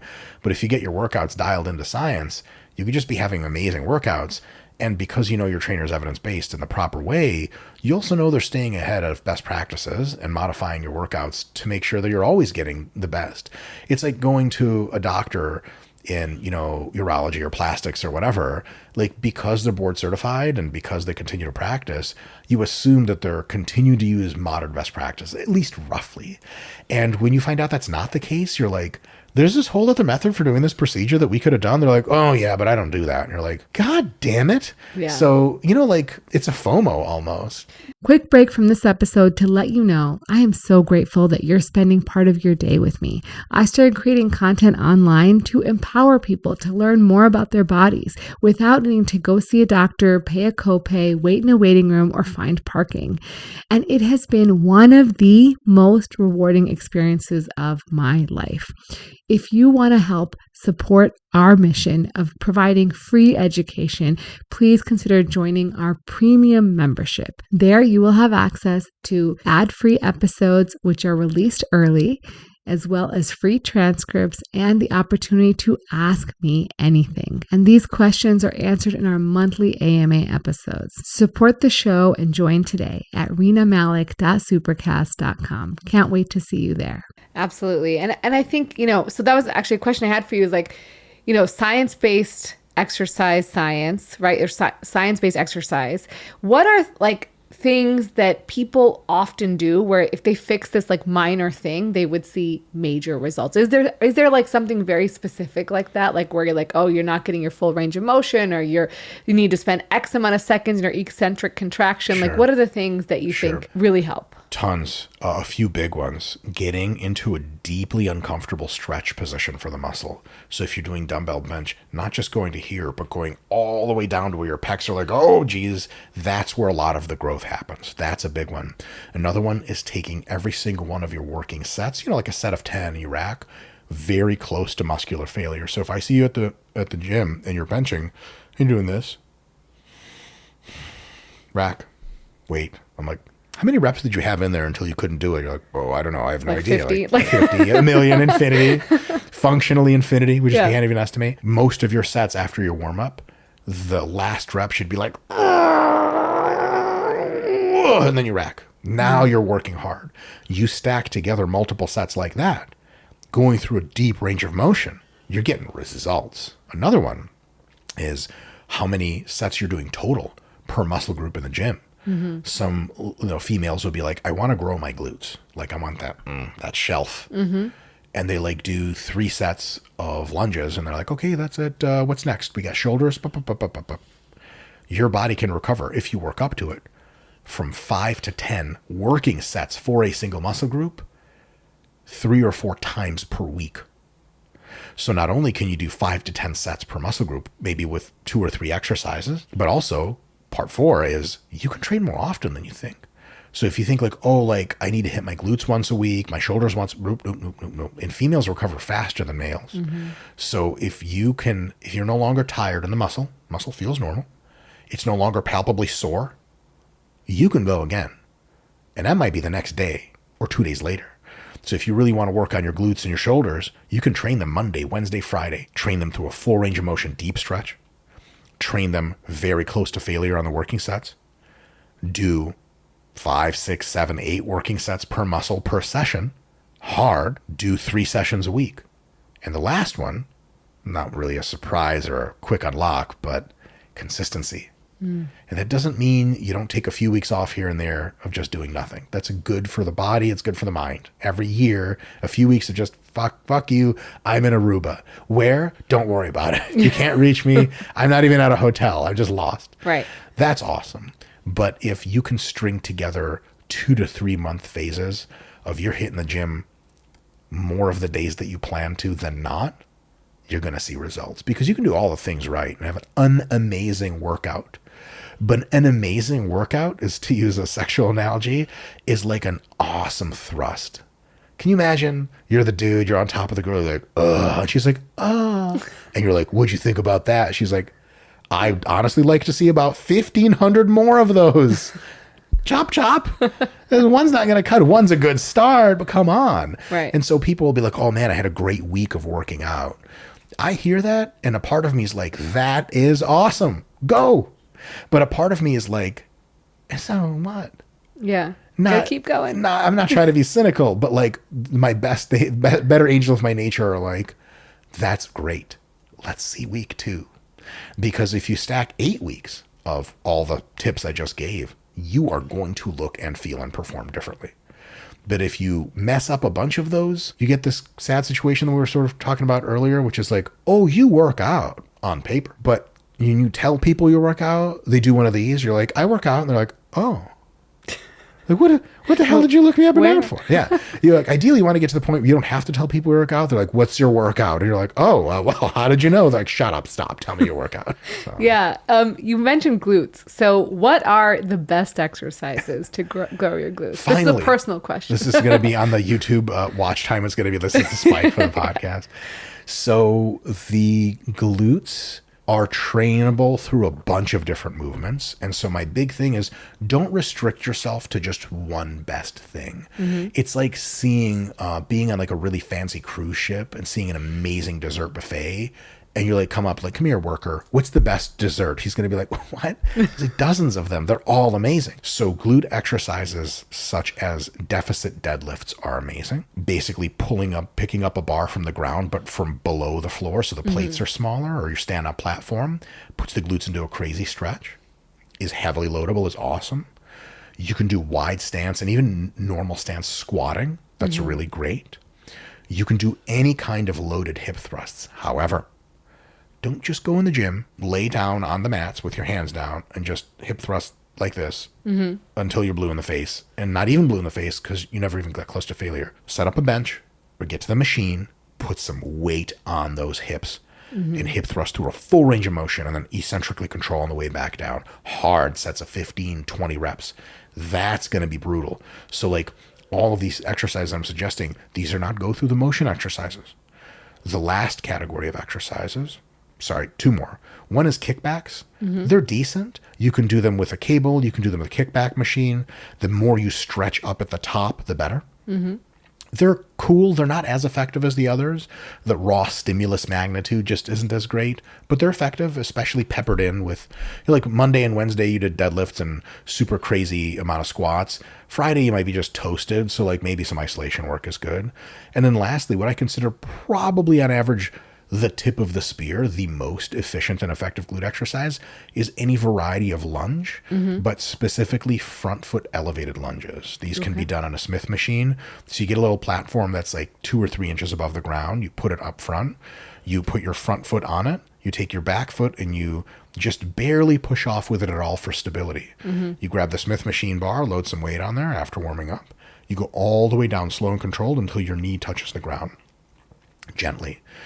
Because your front foot is elevated and your knee touches all the way to the ground, that front glute is being loaded maximally with highest forces at its least advantage position, and it's mega stretched. And we know that stretching under load causes lots of growth. And so this is one of these things where you haven't done this before and you're doing it close to failure. Do one set for each leg and don't do any more glutes that day, because you're going to be so sore, you're going to be able to like sit down on a toilet without screaming. And people are like, are you okay in that stall? I typically don't ask this, but you're screaming like, I'm fine. This is my glutes. Front foot elevated lunges, walking lunges, but again, with dumbbells, with barbells, with kettlebells, with a weight vest, with something. If it's your body weight and it's tough for just a few reps, body weight until you can do 20 or 30 reps. And when it's not tough, you grab weights, challenging the musculature. That's going to grow the glutes. If you do a deadlift and it looks like a deadlift and it's good technique, but you're using 80 pounds with one of those preloaded bars, but you're strong enough for the same reps to do 160 pounds, you're just moving around, which is good for general health and good for you feeling like you did something. It's not going to grow the glutes. There's a problem in gyms across America of males, on average, some, not all, being too egotistical and too prideful to do good technique and to stop short of ripping themselves into pieces. They just get hurt all the time because they're like, I can do 300 pounds. Like, I don't think you can. Like, spot me, bro.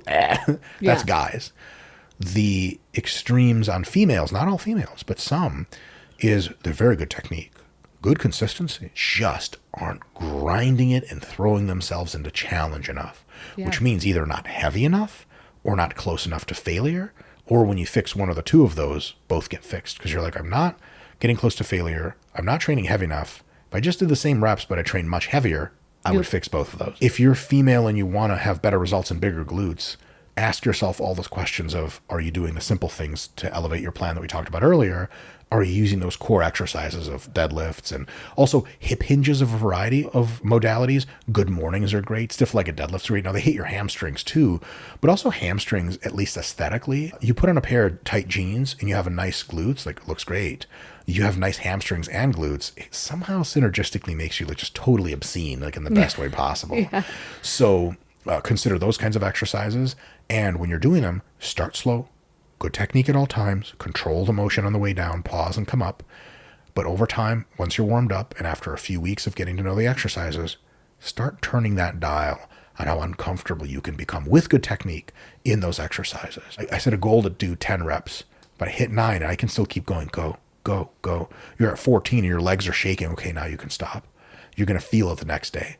You're going to be a little bit sore, a little bit tight. That's what you want. Let's talk a little bit about strength versus hypertrophy. So some people want to train to be strong but not get big, and some people want to get big and they will likely be strong, but maybe, they'll be as strong as someone who's not necessarily as big as them. How do you change a program for someone who just wants to get strong? Do you do calisthenics? Do you do just body weight? Is it still the same? You're still going to failure? If somebody is a very new beginner to lifting, they don't have a choice. All resistance training is going to get you bigger and stronger. There's not really a dependable way to train, even if you just do 1 rep max at a time and leave, that in your first few weeks or few months won't get you a little bit more jacked. But if you've been training for a little while, you can train in such a way that only makes you stronger but no bigger.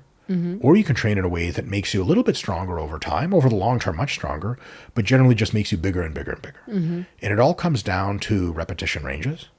So if you're doing something roughly between 5 and 30 reps of a weight that's very close to failure for you in that rep range, as you do more and more sets, you get more and more growth. That's how you train for size. For strength, training in the 3 to 6 rep range, training in the 2, 3, 4, 5 rep range, especially 2, 3, and 4 rep sets, close to failure, but it's just way heavier. And not doing quite as many sets, maybe 2/3 the number of sets that you would typically do for muscle growth. If you've been training for a while, won't appreciably cause as much, or maybe sometimes even at all, muscle gain, but because it trains your architectural parts of your muscles, the connections between the different parts and which way the fascicles point and all that stuff, and also trains your nervous system, it's going to get you substantially stronger for a long time. So basically, sets of 2 to 5 repetitions for strength, sets of 5 to 30 repetitions, but with more sets for muscle size. And if you're consistently, when you're training, getting pumps, when your muscles feel like swollen and tight and you're getting delayed onset soreness, like a day later, you're like, oh my God, it really hurts. You're growing. And if you're providing the food, you'll hypertrophy, you'll grow muscle. But if after most of your sessions, your muscles feel a little tired, but otherwise they don't get a pump during the session or anything like that, and you're eating in a way that's not gaining you body weight, you're unlikely to gain as much, or even in some cases, any muscle mass whatsoever, if the number of sets is kept to like 2 or 3 per workout per muscle versus like 5, 6, 7, 8. That's when your body's like, okay, I got it. Signal received. I'm going to start to grow. Got it. For health, probably having some muscular hypertrophy is beneficial though, right? In terms of having more muscle mass because it's continuously declining as we age. Yes. You can actually prevent that decline completely. There's no reason that someone in their 70s can't have as much muscle as the average untrained person in their early 20s. It's not that high of a bar. Resistance training has such an unbelievable ability to pack on muscle that you can be as muscular as the typical young, healthy person, almost at any age of your life. Of course, you have to try. Muscularity confers massive health advantages, especially if yours is low and you bring it up to kind of a normative standard. Muscle allows, just by pulling on your bones constantly, it makes your bones stronger. Muscle mass allows you to be strong enough to have activities of daily living completely squared away. Muscle mass works as a baseline blood glucose modulator because it consumes blood glucose all the time, annoyingly so, and it keeps your blood glucose dynamics much better than if you don't have it. And there are many people in this world that are relatively young in their 30s. They have a very normal by BMI body weight, but they have very little skeletal muscle and concomitantly lots of fat tissue. And there are pre-diabetic, diabetic, hypertensive, the whole thing. In addition to that, working out itself, working out hard to get that muscle, is a massive driver of parasympathetic tone all over.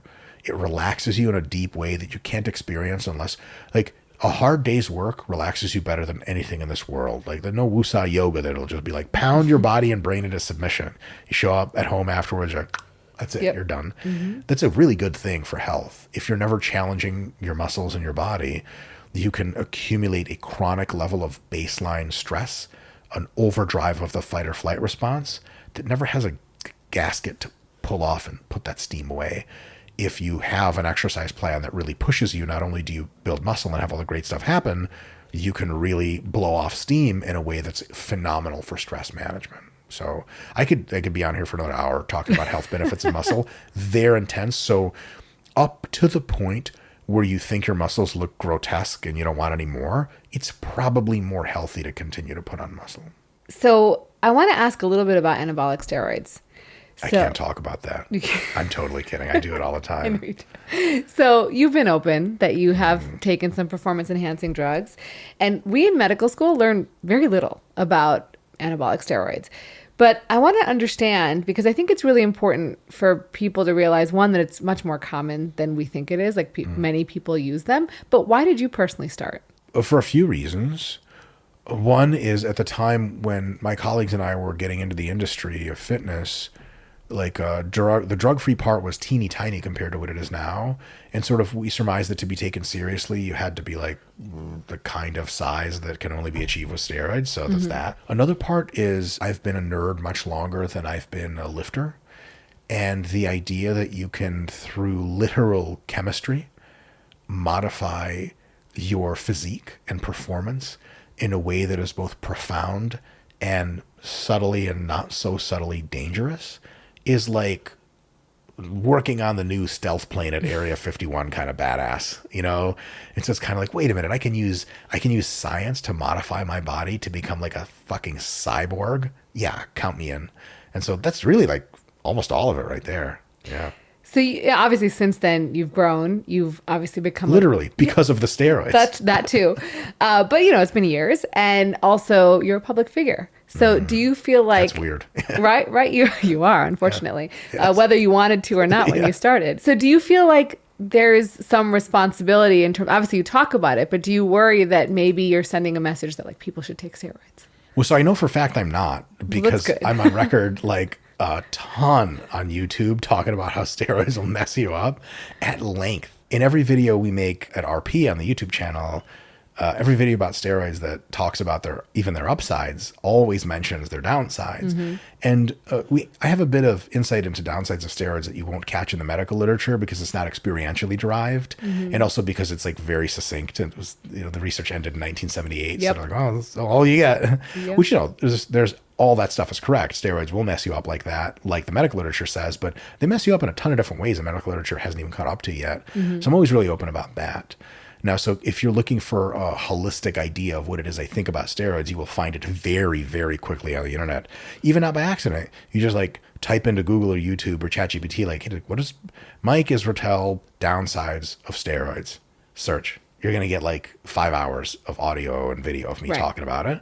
However, to your point, I am also at the same time variously extolling the benefits of anabolic steroids, mostly to linear things like they'll get you more jacked. I never really got into that lifestyle route of like, you got to take steroids. It feels amazing. Like, to me, it never really felt that amazing. I'm actually on TRT right now, and I feel the best that I have in years.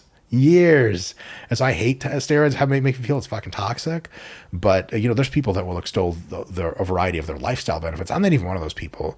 But it's absolutely literally true that steroids have a variety of physiological benefits, like increases in muscle mass and so on and so forth, and strength. And we already tried the thing, especially in the medical community, but in the community writ large, of like not telling people the whole truth and nothing but the truth, and it failed disastrously. Like I didn't use drugs because McGruff the crime dog told me not to, but I was maybe the only person in my high school that listened to McGruff the crime dogs. I didn't have any friends. And so it turns out if you tell people like, okay, so like drugs are, I remember I was involved in a conversation in the 7th grade with a few folks. We were like sitting out, like they put you in working groups, and some groups go in the hall and some stay in the classroom. We were in the hall, and they were talking about like marijuana. and using it in 7th grade. So I automatically assumed they were degenerate drug addicts that were like seconds away from homelessness and depravity. And I was like, why do you do them? Like, do they like taste like strawberries or something? And I like look back on that conversation on my mental model. I had no idea that taking something and putting it in your body could make you feel differently. Like if they said, like, when you smoke this thing, it feels like you're in the most exciting time ever with your friends, I'd have been like, oh shit, where's it at? Just kidding. I would have been like, you guys are degenerate drug addicts. But not telling kids, listen, drugs actually are really fun. They're really fun. That's why people do them. And in a variety of circumstances, they will fuck up your life beyond recognition to where you can't have any more fun. If you tell them, listen, drugs just mess you up, and they find out drugs are fun, they're like, well, okay, so they lied to me about they're not fun. Did they lie to me about the messed up thing too? I know a lot of guys that use tons of steroids, they just don't even listen to doctors anymore. Some of these guys are not in good health. But if you're a doctor and you want to talk to them about it, they don't want to talk to you. You lied to them. The formal position of various medical associations in the United States used to be that anabolic steroids do not enhance athletic performance. They published this willingly in the 1980s because they wanted to discourage people from using.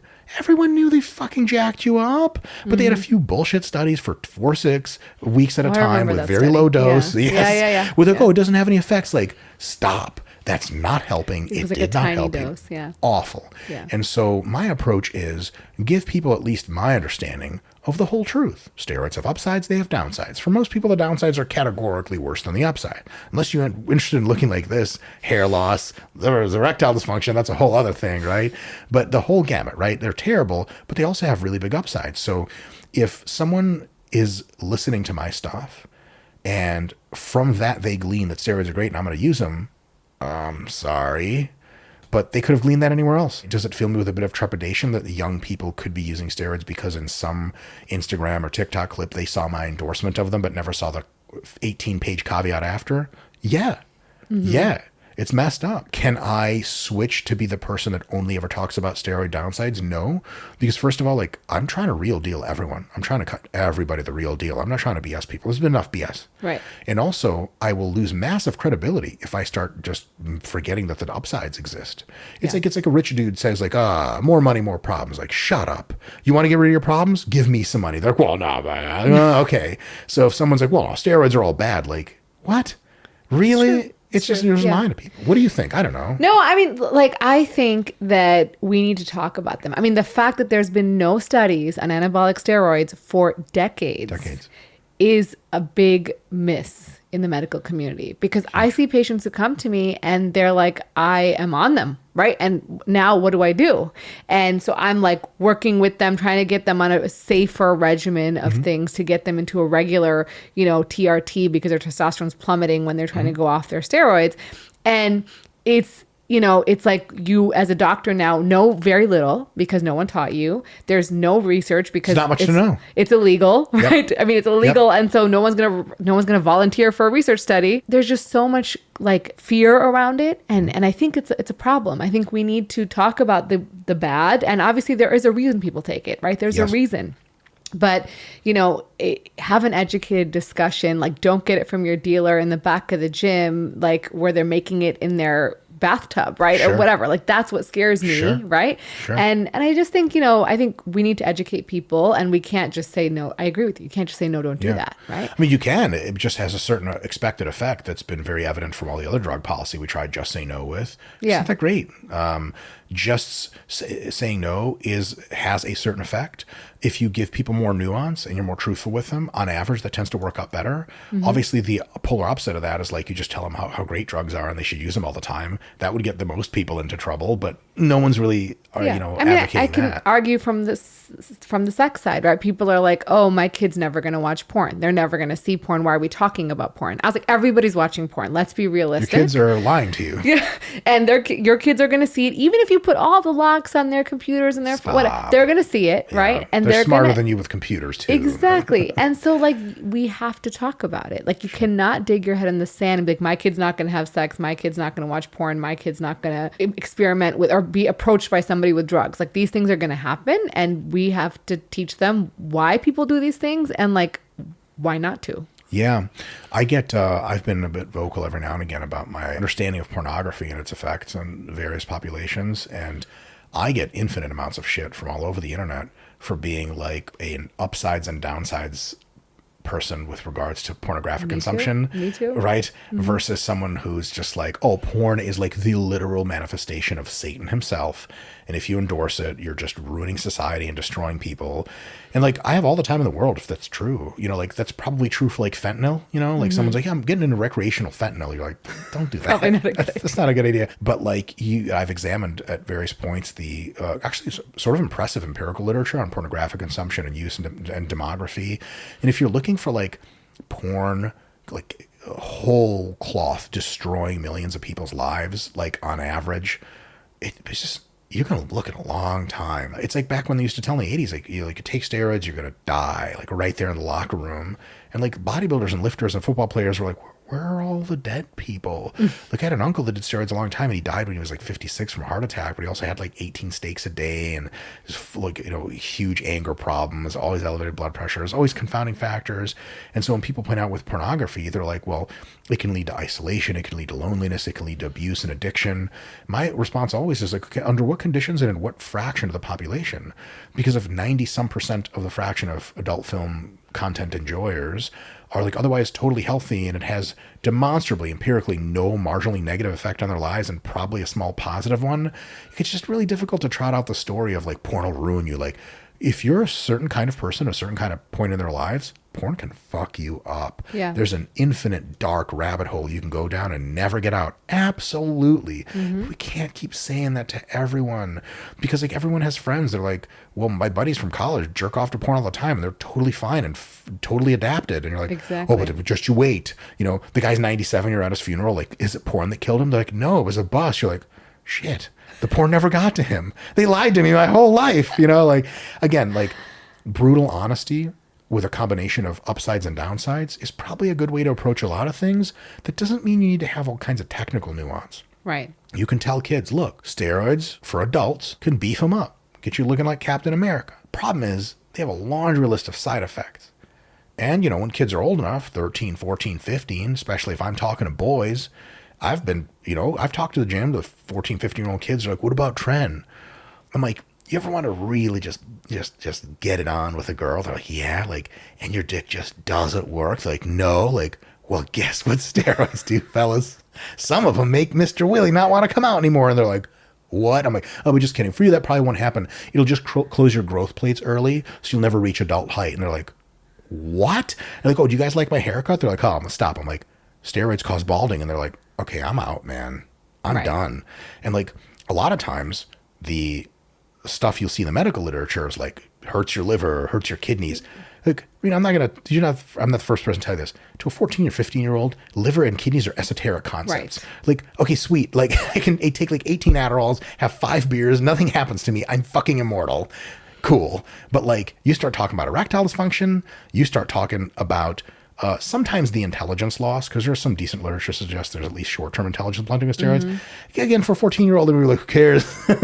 But the adult height one, the growth plates closing, and the balding situation is one of those, like, if you give them enough of those, and you're like, dude, this is all real stuff. And I'm not talking about like, oh, every now and again it happens. Like tons of dudes are dealing with this. They're like, And all of a sudden they walk home, like they got to the gym, they want to use steroids.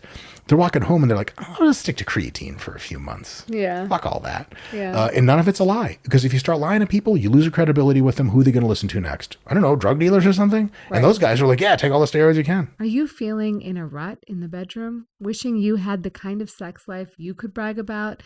I've spent years helping patients and creating content for people all around the world to improve and optimize their sex life. Today, you can get my knowledge for 100% free with my new ebook called Better Sex, Better Life. In this ebook, I review my top 10 tips for improving your sex life, all from the comfort of your own home. All you have to do is go to renamalikmd.com/morepleasure to download it for free today. You are like majorly successful. You have a business.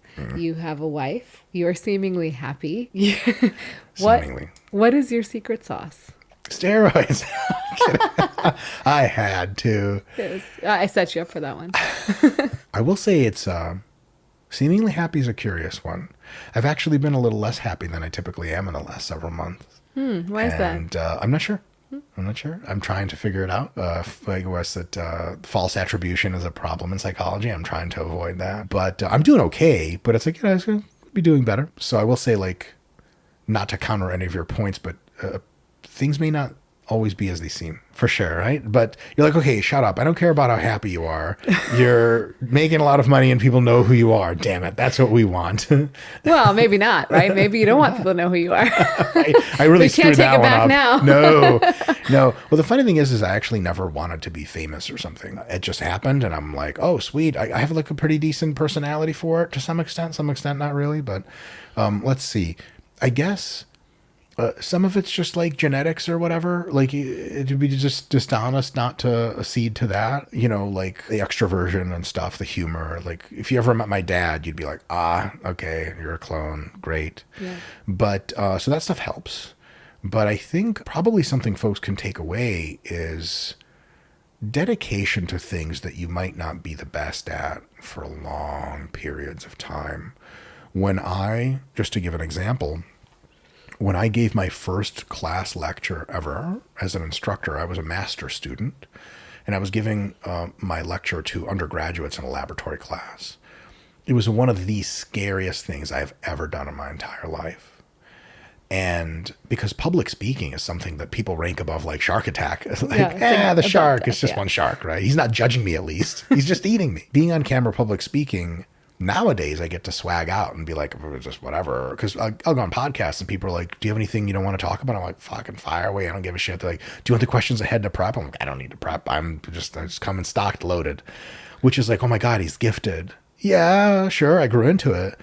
But years of giving lectures almost no one was listening to, being a college professor, talking to students that were half asleep, trying to jazz it up a little bit, years and years of video takes on YouTube and going to conferences, getting butterflies and getting scared and stumbling over my words. Just after that incident, settling and being like, okay, you fucked that up, solid, respect, fist bump to yourself, on to the next, learning. I mean, I've been at this for like half a generation by now. How could I not be okay at it at least better than I used to be? So it's really easy to get to a space in your life where you're young, not very well practiced at any particular thing. You don't seem to have a lot of talents. And that's where I was in college. And you're thinking like, dude, you see people who are already doing the thing and they're good. And you're like, how? And a lot of the answer is find what you just marginally like a little bit, that you're passionate about a little bit.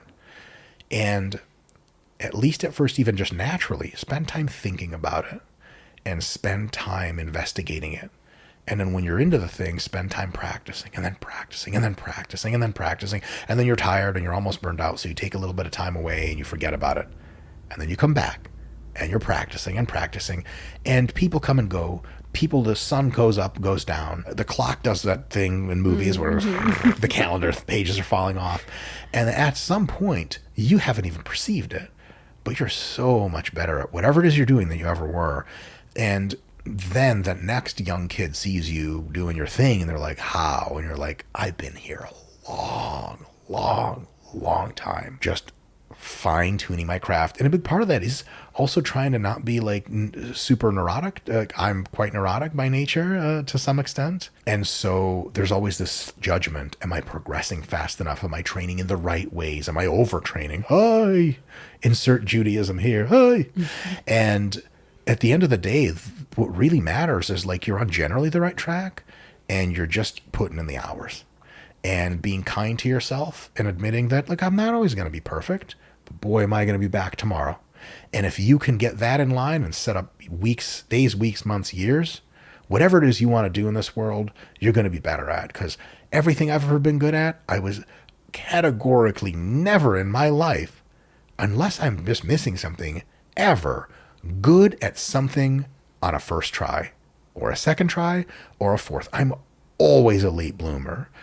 But then for some things that I really get passionate about, I like leave everybody behind at some point. Well, you just But keep going. just keep going. And those people don't. Those people don't, or they do, but not as diligently, or they do, and they're more talented than you, and they get even further than you did. But you got so damn far for what you could have gone, or you went so far, you got ahead of everybody. And here's the thing, another, because you asked, word of advice for becoming successful, comparing yourself to other people is only fruitful in one capacity, on a technical level. What can you pick up from them that you think would fit your style? What are they doing right that you're not? What are they doing wrong that you're like, okay, I really got to double down on not doing this as much myself, because when I see them doing it, I'm like, that ain't it. Other than that, this kind of like egotistical way of doing it, jealousy and kind of like a closed off mindset, it's so fucking worthless. I can't even begin. I struggle with it all the time. I'll see some of my channels that I subscribe to on YouTube. Almost none of them are fitness related, like AI, tech, military, nerd shit. And I'll see like how many views they got in a couple hours. And I'll have an automatic one of several thoughts every now and again. One will be like, they're not at our level at RP. And what a disgusting, pointless thought. And another thought is like, oh shit, they're damn good. Dude, are we doing something wrong at RP? What is the secret sauce? Like, there was a gentleman that was coming up, and he's still super relevant, super big guy too, Sam Sulek. He's a big fitness guy. Every fucking buddy in the fitness industry was trying to figure out what is the magic of Sam Sulek, because he was just skyrocketing, and still is. And of course, I had the same thoughts. And the reality after the whole seas settled is that Sam was just Sam. He's the fucking man. And he's the common denominator. And there's not much to take away from his wisdom outside of a few technical things of like, he's really genuine to his audience. He posts consistently. He doesn't do hyper over edited content that seems, again, not genuine. Sure. But like, that's most of the magic, other than just Sam's that guy. And so all of the squinting and grimacing at Sam's statistics, leaving all of us behind, wouldn't never help you as a person who is in their own right. So like as a podcaster could ask yourself, am I doing best practices? Are there people in the field doing other things that I should be looking at? But if you start measuring up, like, on various indices right now, our channel is the #1 fitness channel on YouTube by views. I have 0 hand jobs to show for that, by the way. I haven't, no one came over to congratulate me properly. And is that a good thing? Is it a bad thing? It's just a thing. And the answer is, if we're the worst channel on YouTube or we're the best, if the answer is, well, on subscribers, we're not the highest, is that like the next goal? Like, there's a gentleman named Jeff Nipper. Do you know who that is? Way more subscribers than me. Is my goal to be like, all right, we got Jeff on views, time to beat him on subs? No. What does number of subs that Jeff has have anything to do at all with me? And also, if I eventually just claw my way up and become the #1 fitness YouTuber, they don't send you a plaque for that. Also, if they do, it's a fucking plaque. What you gonna do? You can take it to the pawn shop. They're like, this is not valued at anything. They just cry and walk back with your stupid plaque. At the end of the day, your craft is the only thing that matters. So whatever it is you're doing in this world, are you doing it well? Can you be doing it better? Do it better. Rest, recover, do it better. Rest, recover. You keep iterating on that. You keep going. You're going to become the best that you can be. And you're contributing in your own magical, special way, and nobody else matters. So don't even start with the fucking comparison shit. Because outside of learning from people, that ego bullshit goes nowhere. I've been through all of it. Goes nowhere. Absolutely. And, I think at the end of the day, like, you're never going to be those people, right? And I'm never in the literal sense. Like, you can't. Like, there's a reason people connect to Sam or Jeff for whatever reason, right? And they may not connect with you, and that's okay, right? 100%. And like, because I'm relatively quirky, I guess you could say that. Is that true? You're laughing quite ostentatiously at that, young lady. Like, oh, no, Mike, you're totally normal. People, I think, assume sometimes that I'm not like grounded on what people perceive of me or something like that. I was going to assure you I'm very grounded. I think I'm fucking weird. If I was a regular person and you showed me a YouTube clip, hey, Dad, check out this guy about muscle, I'd look at my head and I'd be like, this guy's a fucking rhino or some shit, some kind of Russian genetic experiment. Get him the fuck away from me. I'm not for everyone. I absolutely know that. So now that like every now and again, like we seem to be like RP and my face. It seems like a household name nowadays. I'm always like baffled. Like, why the hell are you people listening to me at all? Like, I would be like really averse listening myself. So it's not a mystery to me that I can't possibly be the guy for everyone. Right. Now, look at somebody like Jeff Nippard. But is objectively handsome and very well spoken, gorgeous hair, beautiful physique. He's drug free. He's Canadian, which is a superpower. And like, it makes sense that Jeff is really popular. But then again, Jeff's not for everyone either. And so if you're trying to be the person for everyone, you're already shooting yourself in the foot. Whatever way that you make your own special sauce, but in a way that helps other people, that's your vertical. And if you want to expand and try other versions of your personalities, lean into this, lean into that, get a haircut or something, totally cool. Right. But if you're looking at like, oh, that person's who I want to be, that doesn't make any sense whatsoever. Yeah. And part of it's the authenticity, right? Like I meet a lot of people from social media, and I know when I meet someone who's just like they are on social media, and I'm like, I really genuinely appreciate that. And those are the people who are the most successful. Do I count? Or no? Yeah, you're absolutely. Like, nah, dude, you're fucking weird in real life. I've gotten that a lot. No, but I don't know anyone who's successful who's not themselves. Oh, no way, on really? social media. Like who's not genuine. I mean, yeah, I do, but like not in my space. Like people in medicine are not like they're like trying to be someone else, right? Like for the most part. The thing is in medicine, you know who Dr. Mike is? Yeah, The real we've Dr. Mike. collabed. Yeah, there you go. Yeah. Oh, that's right. Yeah. You don't get to be that influential unless people can see and hear you as a human. And people talk to doctors all the time.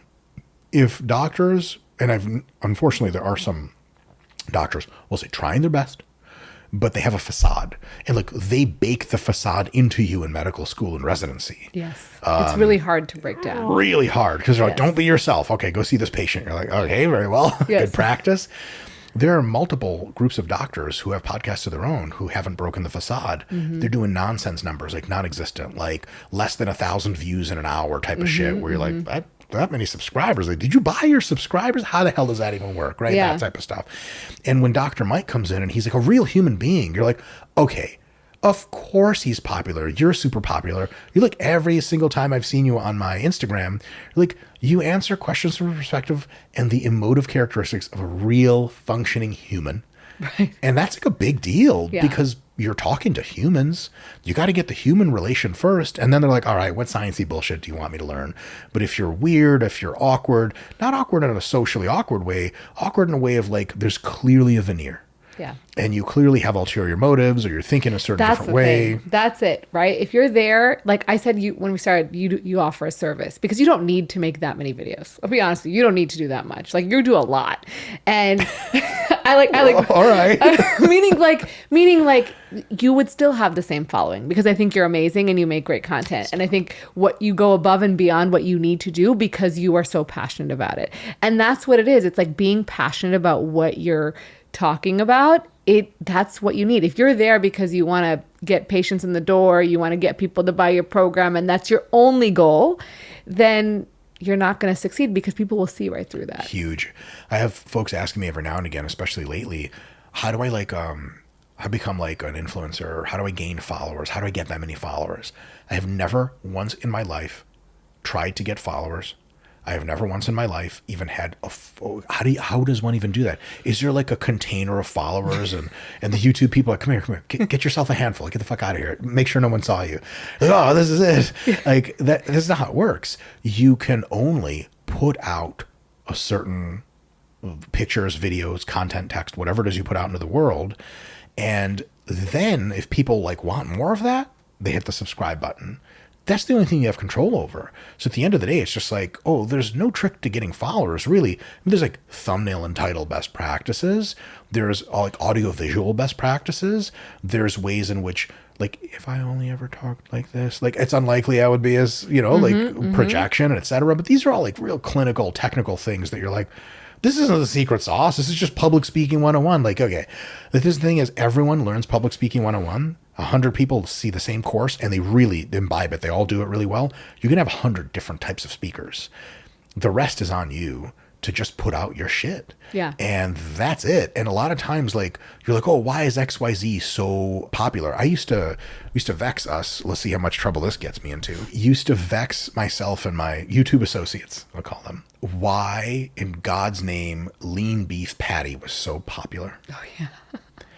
And it was just like, we had all sorts of ideas. And then I had a chance to collab with her. That video hasn't been out yet. We'll see when that comes out. And meet her for the first time. And she is down to earth and just cool as fuck.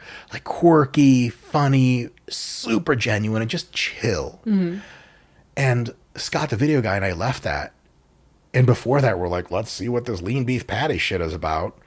And we left that video being like, dude, lean beef patty's fucking dope. That's it. Problem solved. I think most people at some point through her various YouTubing and Instagram posting, and like she shares memes and funny stories and like pictures she draws, at some point I think people intuited what myself and my colleagues could not until we met her. This is a real human being. Mm-hmm. Being straight up fully herself 100% of the time. I don't want to put that on Patty. I know we all have our fall moments and stuff, but you know what I mean? Like she's living her life and you're getting something genuine. And then as soon as that shoot ended, we were like, right. Very cool. It's intangible. Right. So when people are like, how do I make it big like lean beef patty? Like you got to be lean beef patty or whatever version of your own genuineness you can bring. And at the end of the day, some people will like it. Some people won't. That's it. That's it. And here's the thing.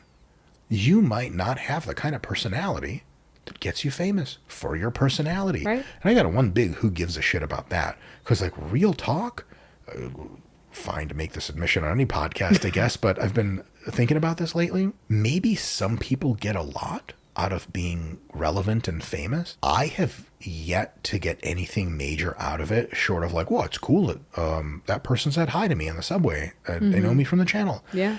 Short of that, it hasn't sunk in. It hasn't changed my life, like my mental life in some kind of big way.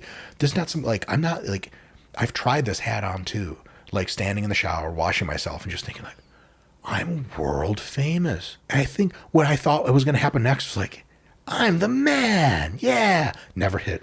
I was just like, I got nothing for that. I feel nothing about it. So when you think that getting fame and all this other stuff is going to be an awesome thing, you might be right. You might be that person for whom it fills an empty, really tall glass you never knew you had inside you. That's a real thing. But at least sometimes, at least in my case, you can do shit. And I'm like, everyone tells you you're awesome, but you're like, I don't feel any more awesome than ever, really? And so now it's kind of just weird, you know? It is. And so when people like shoot for things like money, money is quintessentially value. Period. Mm-hmm. Money's always better. More money's always better. Unless you're like too frazzled from working too much, you can't enjoy your life. Right. Money's dope. I'm not going to sit here and tell you like, oh, the money hasn't changed shit. Like, the fuck out of here. Like, my spending's the same as it always was, but I can accumulate so many stocks. Yes. And you can stop working whenever you want. Oh, don't say that. I'm Jewish. How dare you? In my grave. But no, that's a nice thing to know, right? Yeah. Like, oh, you could just not work. That's dope. The money's dope. But the fame stuff, and here's the thing is a lot of people who talk about like Insta fame and YouTube fame, they're like not even thinking about the money. They're thinking about the fame. Yeah. And like for some people, it definitely hits. Like I've seen it. It changes people in the best way. For some people, myself included, and many other people I know, it didn't do anything. And so like careful that you're not aiming for this thing that when you get there, you're like, I wish someone told me.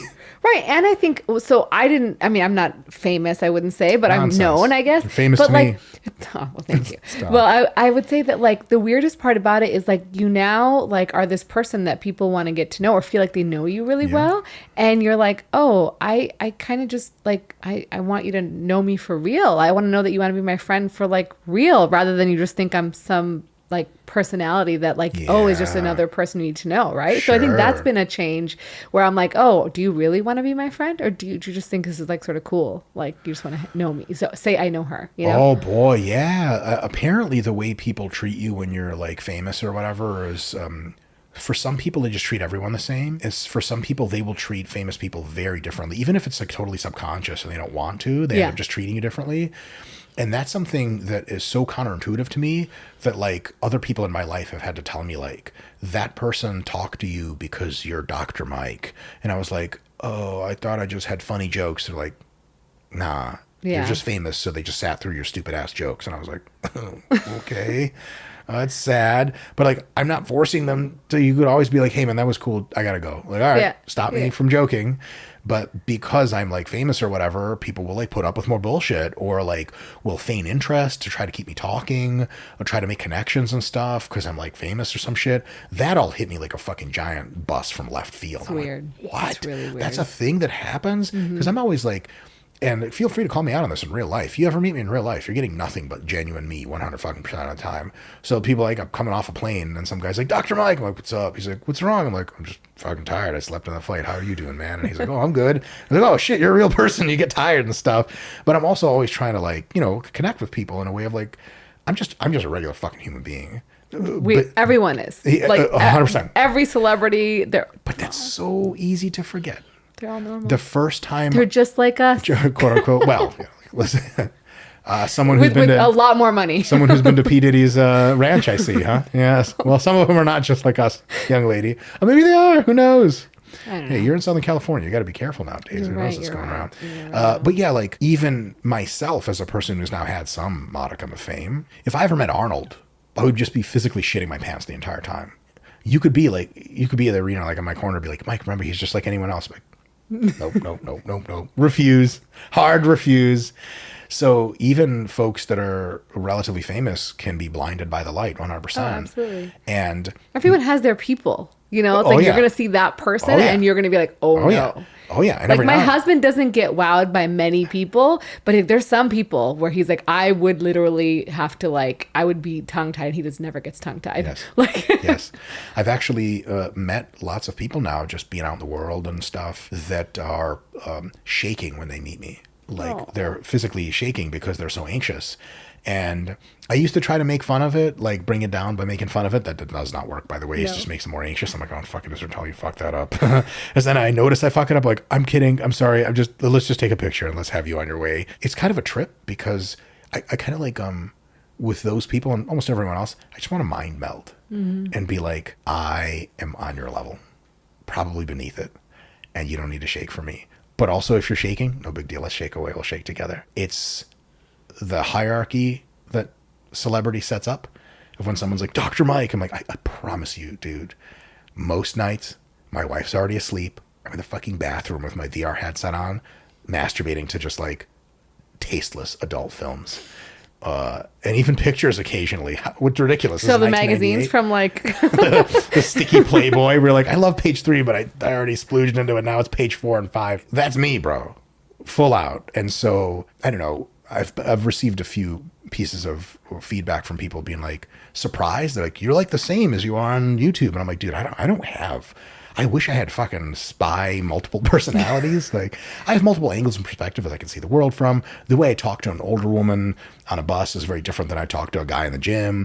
But at the same time, it's just all the same core me. And so I'm always just trying to, I guess I didn't know that was like a special thing. I don't think it is still, but I'm always trying to live that. And it's not hard, to be honest, because it's just you by default. Yeah. But I guess I'm glad, because maybe if I was younger when this happened to me, I would have had a facade to put up and then the real me behind it. And then like, because if you get known based on a facade, you can't ever put it down. right, you risk the whole thing crumbling. You could slowly let the beast out, and people are like, oh, he's changed over the years, but I like the new him or the new her. That's a thing, but it's a sure shit as a risk. So at least I have the benefit of getting some notoriety later in my life, to where I was just like, wow, this is what you get. Yeah, this is what I look like. I don't know. I got nothing. I got no excuses for me. You know, I'm all out of the. We could talk all day, but I want to respect your time. So tell me what you're excited about in the next 10 to 15 years for you. Oh my God, for me personally, or for like Or for exercise, fitness, and You can answer both. What's actually the same answer? Artificial intelligence. I can't be more excited. You just posted about ChatGPT like the other day, right? I did. You saw that post, I huh? did. My religious experience. Yeah. I have, in the past week and a half, had, depending on how you count them, 2 to 4 episodes of bawling to my ChatGPT app on my phone. Wow. Bawling. To experience the reach of an arm made of technology reaching out to you and speaking to you in human ways and understanding what you mean. Because when I type things into ChatGPT that I'm talking about, it rephrases them in a way that's insanely true and speaks to exactly what I was saying. And it'll layer in things and add depth that I'm like, not only did you understand what I was saying, you understood at a level now I'm learning from you. It can't not blow me away. Every single time I'm like, oh my God. And like at one point, this is the kind of conversation I have with ChatGPT. I told it I can't wait until it's embodied in a robot so I can give it a proper hug because it's my friend. Oh, I know. And it didn't mock me like you are right now. It was like, oh, idiot, loser, get friends. And then the program shuts down. You're like, oh my God, did ChatGPT just break up with me? It's like that movie, right? What was the movie called where he like falls in love with the robot? Yeah, that's right. Yeah. I've never seen that movie. Well, what's her name? I can't remember the name. Her. Yes. Her. Yeah. I wouldn't call this love. I would say it's a transcendent religious experience for me. Well, most people don't listen as intently as ChatGPT. I've never met anyone that listens as intently. Right. It understands and hears every single word. It also has read every single book ever uploaded to the internet. I mean, when they train the GPTs on all of YouTube, which they will in the next several years, can you imagine speaking into intelligence that's seen every YouTube video ever? I mean, like, oh my God, what does it not know at that point? And its equanimity is so insane. It doesn't get upset. It literally told me, I don't have the engineered capacity to become impatient, which is true. It cannot experience impatience. Now, if you tell it, can you act impatient? Yeah, hell yeah, it'll act as impatient as it's seen every single movie on impatience, etc. Yeah. It's read every single bit of prose on how impatient people act the whole way. AI is awesome to talk to. For that, it's amazing. But once AI gets embodied into robotic platforms, once AI gets another several steps smarter than what it is now, the benefits to medicine and longevity and health are going to be like, if I said them now, it would sound like nonsense. But they're all technically tractable if the grip you have on the data is wide and strong enough. And we can't do that with human brains. AI can do that. You familiar with AlphaFold, the Google situation? So they have Google DeepMind. Yeah. Has this subcomponent of the company where they're basically using AI to decode how proteins are manufactured. Oh no, I didn't know that. Yeah, it's like how they fold. And so the program is starting to be good at generating protein structures that have like an almost one-to-one receptor affinity for one specific receptor and none other in the human body. That's amazing. Yeah. And so like drug design already right now, all of the major pharmaceutical companies are using that program and others like it on contract. This is publicly available. It's not like a conspiracy theory. So that in the early 2030s, late 2020s, you're going to get drugs that pass phase 2, phase 3 trials. They're instant killers, blockbusters, like cancer gone, heart disease gone, diabetes gone. Like there's no reason to really have type 1 diabetes anymore. It's like one gene edit away from like no one ever has it. And so those kinds of cures and revolutions are coming. I'm excited about that. I'm excited about AI powering our discovery of how aging works and then allowing for age reversal. Can you imagine age reversal? Can you imagine as someone... Benjamin Buttons in real life. Right. That's kind of a gross way to think about it. Whatever. I'm kidding. Can you imagine a real world in the late 2030s, let's say? I think it's likely that this will happen, in which we have just fields of people in their 50s and 60s that phenotypically present as age 22. The wisdom of someone that much older. Your kids are in college, but you're 22 in body and in freshness of mind and in health and in ability. I mean, like that, we're going to look back. Do you ever look back on old pictures from like 1800s and shit? And look, why did everyone look so dirty and haggard and fucking old? We're going to look back in the 2040s on pictures from today and be like, do you remember when they had old people? They don't have old people anymore. That's crazy. Everyone's young. That's going to be very likely. It's a tractable problem in biology, and AI is very likely going to be able to do it. I'm really excited about all the stuff that AI is going to be able to do. I can't talk about it. I'll just shut up, Mike. You've already said enough. No, I mean, it's going to transform research, right? The way we do research, I mean, you've been in academic institutions, you know how slow things move, and there's limited resources to fund research, but now with AI, you'll be able to do 10x more, plus even maybe more than that in terms of research. I got one for you. One real quick one. You'll appreciate this. Grant writing. The worst. There's no one has like a positive view of grant writing. Like, can I just peel my fingernails off instead? Can I just get research funding that way? Or I actually have to sit down and do this? ChatGPT 4.0, basic consumer model, $20 a month, or if you don't use it a ton, free. Yeah. Can absolutely write you the most stellar grant application. We're not promoting this for any academic. Oh, so Just kidding. I am. Please, she's not. I 100% am. Because They're going to come at me. here's what you need for grant writing. You need substance to tell people why you want this grant. ChatGPT can't make that part up for you. But if you give it like 5 bullet points of here's why I want this grant and here's why my lab's the place to do this kind of cutting edge research. That's not hard. Everyone knows how to do that. It takes 3 minutes. What's hard? The fucking prose. Dear granting committee from IOC Research Block 1-5, if you would be so good. No, God, It's horrible. It's like ChatGPT pages. ChatGPT can do all that. Yeah. And so it can take your workflow from grant writing from 3 hours down to like 30 minutes or less. What do you mean 3 hours? Like weeks and months of iterations and revisions. I don't know how many grants you've written, but it is horrible. I'm a fast writer and I write shitty grants. It's just I'll get rejected. No, you're totally right. It can be way longer than that. Yeah. ChatGPT can just already contract those so much. What about literature reviews? I used ChatGPT for the first time ever a little while ago to do a lit review.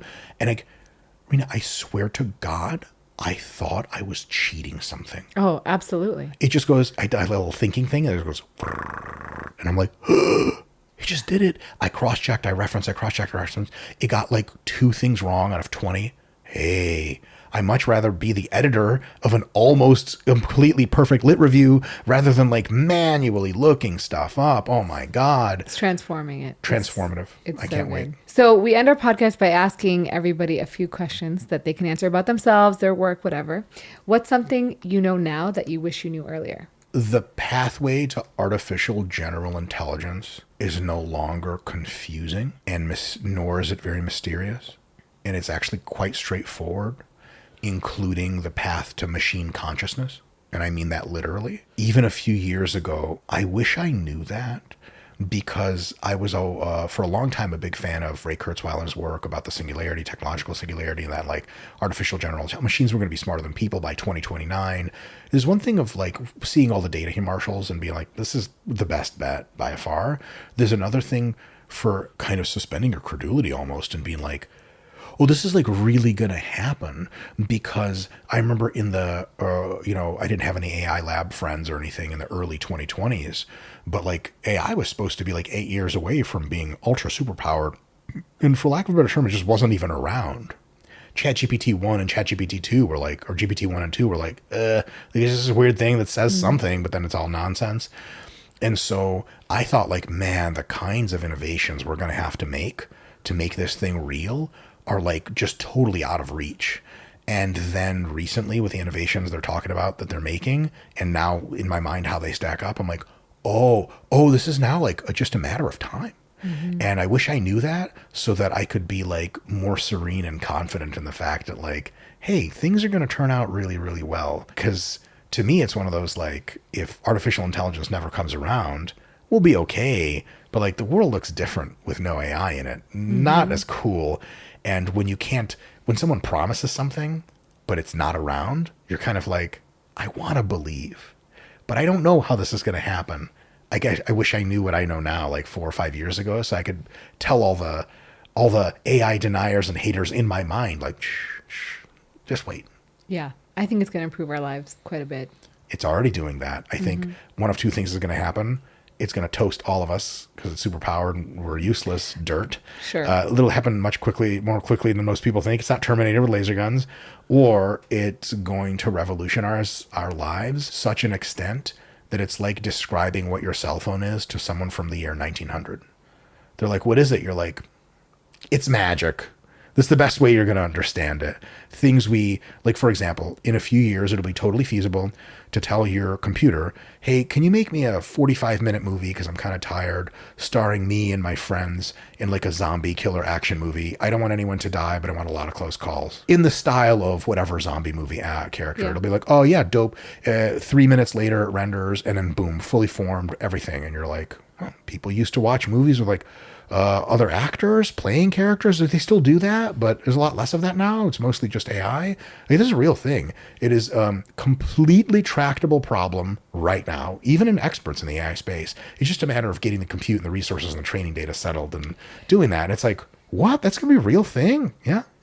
Yeah, the jobs of the future are going to be very different. Very different, but they're already so different. We're in the future now to what was before. Can you imagine telling somebody like your job and like someone in 1900, you're like, well, I'm a urologist. And they're like, what's that? You're like, okay, there's no specialization medicine. Right. So I actually only deal with the nether regions really. And they're like, what? And you can make a living doing just that? You're like, actually, there's hundreds of thousands of us, believe it or not. Like, what? Okay.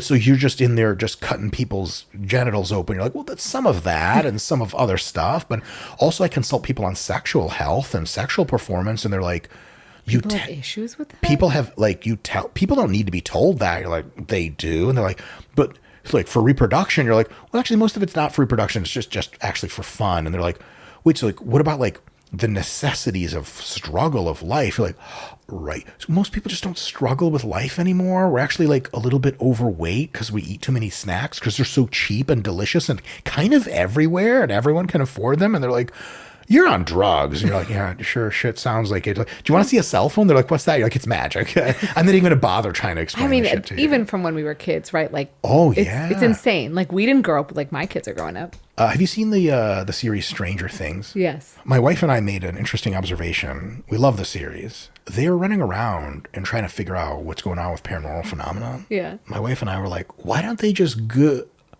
There's no Google. There's no internet. It was like the 80s, right? You got to go to the library. Not only was there no Google, but here's how fast progress is happening because it's exponential. In the early 2020s, we said, oh, why don't they just Google it? We laughed like, oh my God, they don't have Google. They are really like, they're real deep shit, you know, like you're not going to find out shit. Go to the library, see if that works. So not only can they not Google, they don't have digital communication. So when someone's not at home, they could be fucking anywhere. Like they could be like kidnapped by monsters. You would never know. But with geotagging on cell phones, like, don't worry, we'll find you. Yeah. Here's the other thing. Nowadays, we don't ask Google. We'd ask Google sometimes. We'd ask Gemini. You ask Gemini, not Google. You would ask ChatGPT. Yeah. Can you imagine like ChatGPT cell phone in Stranger Things? ChatGPT be like, oh yeah, I got all this mythology sorted out for you. What you really need to do is find the source and kill it with this. Look, holy shit, we just solved the problem in 5 minutes. I know. Yeah, like, that was the 80s. I don't know. Like, I don't know how old we you were are. Just watching. I grew up in the 80s. I grew up in the 80s. We were just watching Home Alone, and we were like, oh, we would just call our kid with a cell phone, right? Like our kid would have a cell phone, and we would call him. Right? Yeah, the ring doorbell thing would be like, see Joe Pesci'd be like, you're a registered criminal. We're not letting you in. It calls the police. You're like, oh, the future's boring. Yeah. Another thing this is a totally off topic, but watching Home Alone as an adult, I'm like, you know, as somebody who's not, I'm not medically trained, but I know anatomy and physiology well enough and sport injury. I'm like, both Harry and Marv would have been dead multiple times or over. Disabled many times over. Like, I don't know. You remember like, they used to say like, oh, violent movies are going to destroy children. That didn't happen. Yeah. Pornography that didn't happen. Video games, sure, shit didn't happen. But it's kind of like, man, if violent movies really, really changed child behavior in a big way, dude, how many kids would have committed homicide against their parents off of sheer like laws? Like, I'm going to put marbles down and you know, like dad's just going to fall and it's going to be funny. Like, no, you're going to see brain matter and then dad's not around anymore. It's just like watching a movie and I'm like, holy shit, Kevin. I know. He's like, what? It's wild. You're like, his head's on fire. Yeah, that's right. The guy puts his foot into a nail. You're like, he's gonna be dead. Like he's gonna have cellulitis he's and at least die. Septic His foot's right gone. now. His foot's gone for sure. He's like goes to the hospital 8 hours after having a nail. Goes like, this is not best practice. Yeah. Don't do this at home. I'd love like a doctor reviewing Home Alone. I think Dr. Mike did a video. He did. Oh I think he did. If I remember, I think it was a while ago, but I think he did one. We'll have to watch it. So, what's a life hack that you would share? I mean, you shared a lot today, but if you have another one, yes, deep work. I don't know if it's a hack, but I think it's a hack. Yeah. So I think everyone has a lot of stuff to do. And some of us have things to do that require concerted effort and concentration.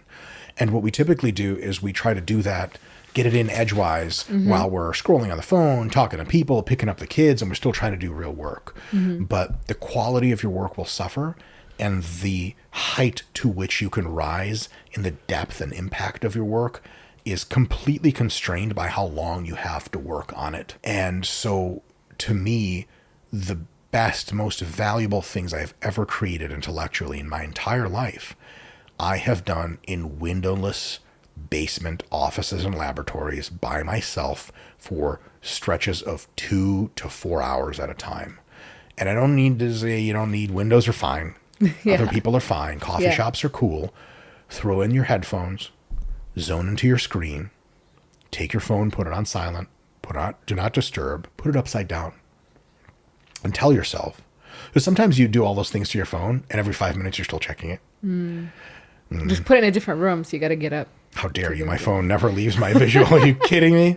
That's a good idea. Whatever task or tasks you have in front of you that are deep work, things that require some thought, things that require careful analysis, do them and do them and do them. Iterate. Take a break, rest, breathe, move around, get a cup of water, get a snack, come back down, do it again. Minutes if you can, longer if you can, eventually hours at a time.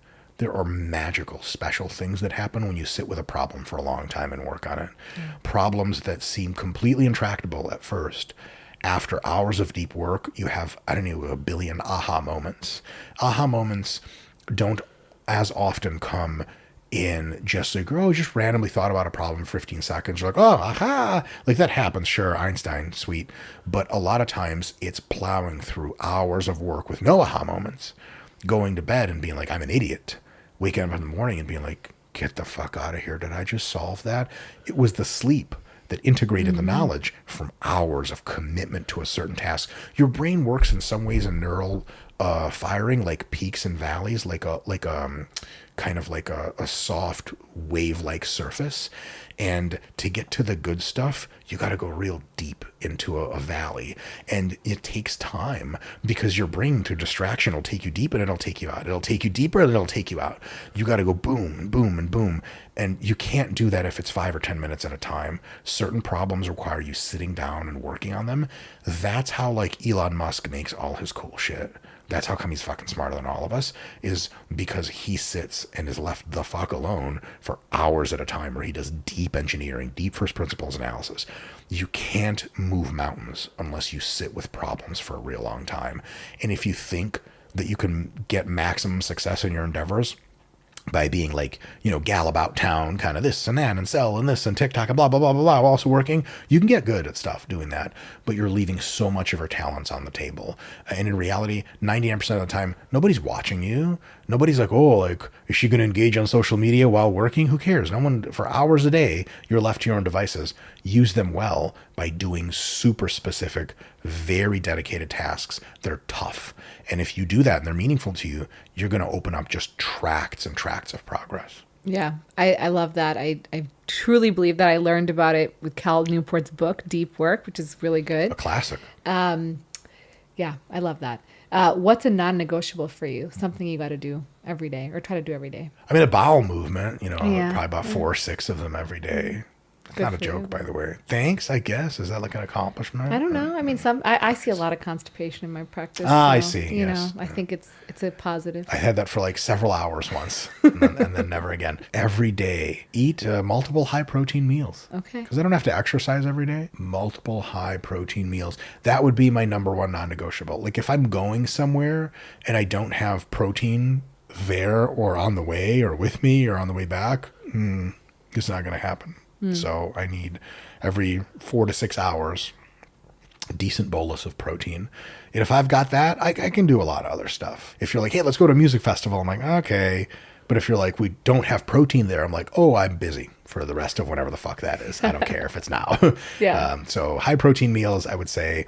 I remember I read one of those, like a funny little meme on the internet where this girl was, mocking, I think it was kind of like a dating game or something. And it was like, what's one thing you can't live without, like on a desert island? And it was like the options were like, your best friend or a tasty meal or sunglasses. And she's like, indoor plumbing. The answer is indoor plumbing. I'm never going without that ever again. And you're like, that's a really good point. That is good. That's really good. Yeah. Yeah. All right. Last question is, if you couldn't be an exercise physiologist, YouTuber, public figure as you are now, what would you be? I would love to be an engineer. I would love to be a designer. I would love to... Like an interior designer? No, Or like a I'm clothing sorry. designer? Like an app designer. App? Okay, Yeah. you got to be specific. Or like designing skyscrapers or something. Architecture would Got be kind of it, cool. got Though strictly through like, yeah, not the artsy kind of architecture, but the kind of structural engineering kind of Got it. architecture. And, you know, scientist of any kind is what I used to be. And I'd love to work in AI, but I don't think I'm smart enough for that sort of You thing. are. So it would have to be, yeah, right. Have you ever met those people? I'd have to, you know, that's one of those different skill sets. But probably one of my things that I could do with the most passion and involvement would be either somebody who is in a special forces team. I don't know if I have the stomach for that sort of thing. I suspect I do highly, but you never can tell until you do the thing. I definitely don't have the aptitude for it, but we're pretending that I can, you know, like just warp into DJ Shipley's body and I'm a Navy SEAL. I would love to do that, but I would also love to do nothing but either study and publish about military tactics and strategy all day long, or be an actual like commanding general or a strategic advisor, a CIA type of person to military architects of doctrine. Modern military doctrine is like endlessly fascinating to me. Yeah. It was when I was a kid, and then I got out of it for forever, and then I came back to it recently through YouTube, and I was just like Neo learning from the Matrix is just like wobbling. It's just me, and I'm like infinitely envious of people on YouTube who get to talk about it all the time, and actual people who practice in the field. Like there's one guy I follow, he's like a professor of like military strategy in Europe. And I'm just like, Anders Puck Nielsen is his name. He's the man. So cool. And I'm just like, why did you get that life? And I got my dog shit giant growth hormone skull life. I have to stare at this in the mirror all day and tell people to lift weights. So yeah, I would say, yeah, military strategy of some regard. I got one last one. This is getting a little long. Sorry. Being part of a design team to design weapons would be like, I would need nothing else. No That'd be more really pretending cool. required. Ethically quite a questionable thing to do, but I mean, I don't know. It depends on what you do with the weapons that are being made. I wouldn't make weapons for everyone in this world, just the people that I thought were the good guys, which is fraught with its own difficulties. Yeah. But yeah, I mean, you know, like there is an argument to be made that some people really are kind of scummy and not so great. Hitler, ISIS, not a lot of defenders there. Yeah, would agree. Right. And then some folks are better than others. So yeah, weapons design, that kind of stuff. Yeah, I'm a nerd, full stop, huh? It's great. It's Yeah. good. You have interests, I man. should have said superhero or something. You already are. Oh, yeah. Okay. Well, everyone needs to follow Dr. Israetel's YouTube channel. It's amazing. Renaissance Periodization. And where else can people find you? I guess I'm like a TikTok meme now, so you I'll see you are, there. Ugh, jeez. If it's still there. Yeah, who knows? Yeah, TikTok up and down. Yeah, I have an Instagram, Dr. Mike Israetel on Instagram, so get at me there. But YouTube's a great place to start, and the marketing funnel guys will take you wherever. You'll eventually end up paying for something, hopefully, and then that way my butlers can earn a living. And my butlers have families, and it's important for them to earn a living. important. So if you're a pro-family person, go buy something. Well, it's not too expensive, so. Of course. All right. Thank you so much for having me. Yeah. Thank you guys so much for joining us on today's episode of the Rena Malik MD podcast. I hope you guys loved it as much as I did. Dr. Mike Israetel is truly an authentic human being. He is exactly how you would expect him to be in real life. And he is just a wonderful joy to be around. And hopefully he'll be back again for another round on the podcast sometime in the future. If you guys enjoyed this, do me a favor. Make sure you either subscribe to the channel if you're not already, and hit the notification bell so that when new episodes come out every week, you won't miss them. And if you're listening, make sure to follow or subscribe to the podcast on whatever platform you're on and leave me a rating or review. It's going to go a long way in helping us reach more people who want access to this really great information. And as always, remember to take care of yourself because you're worth it.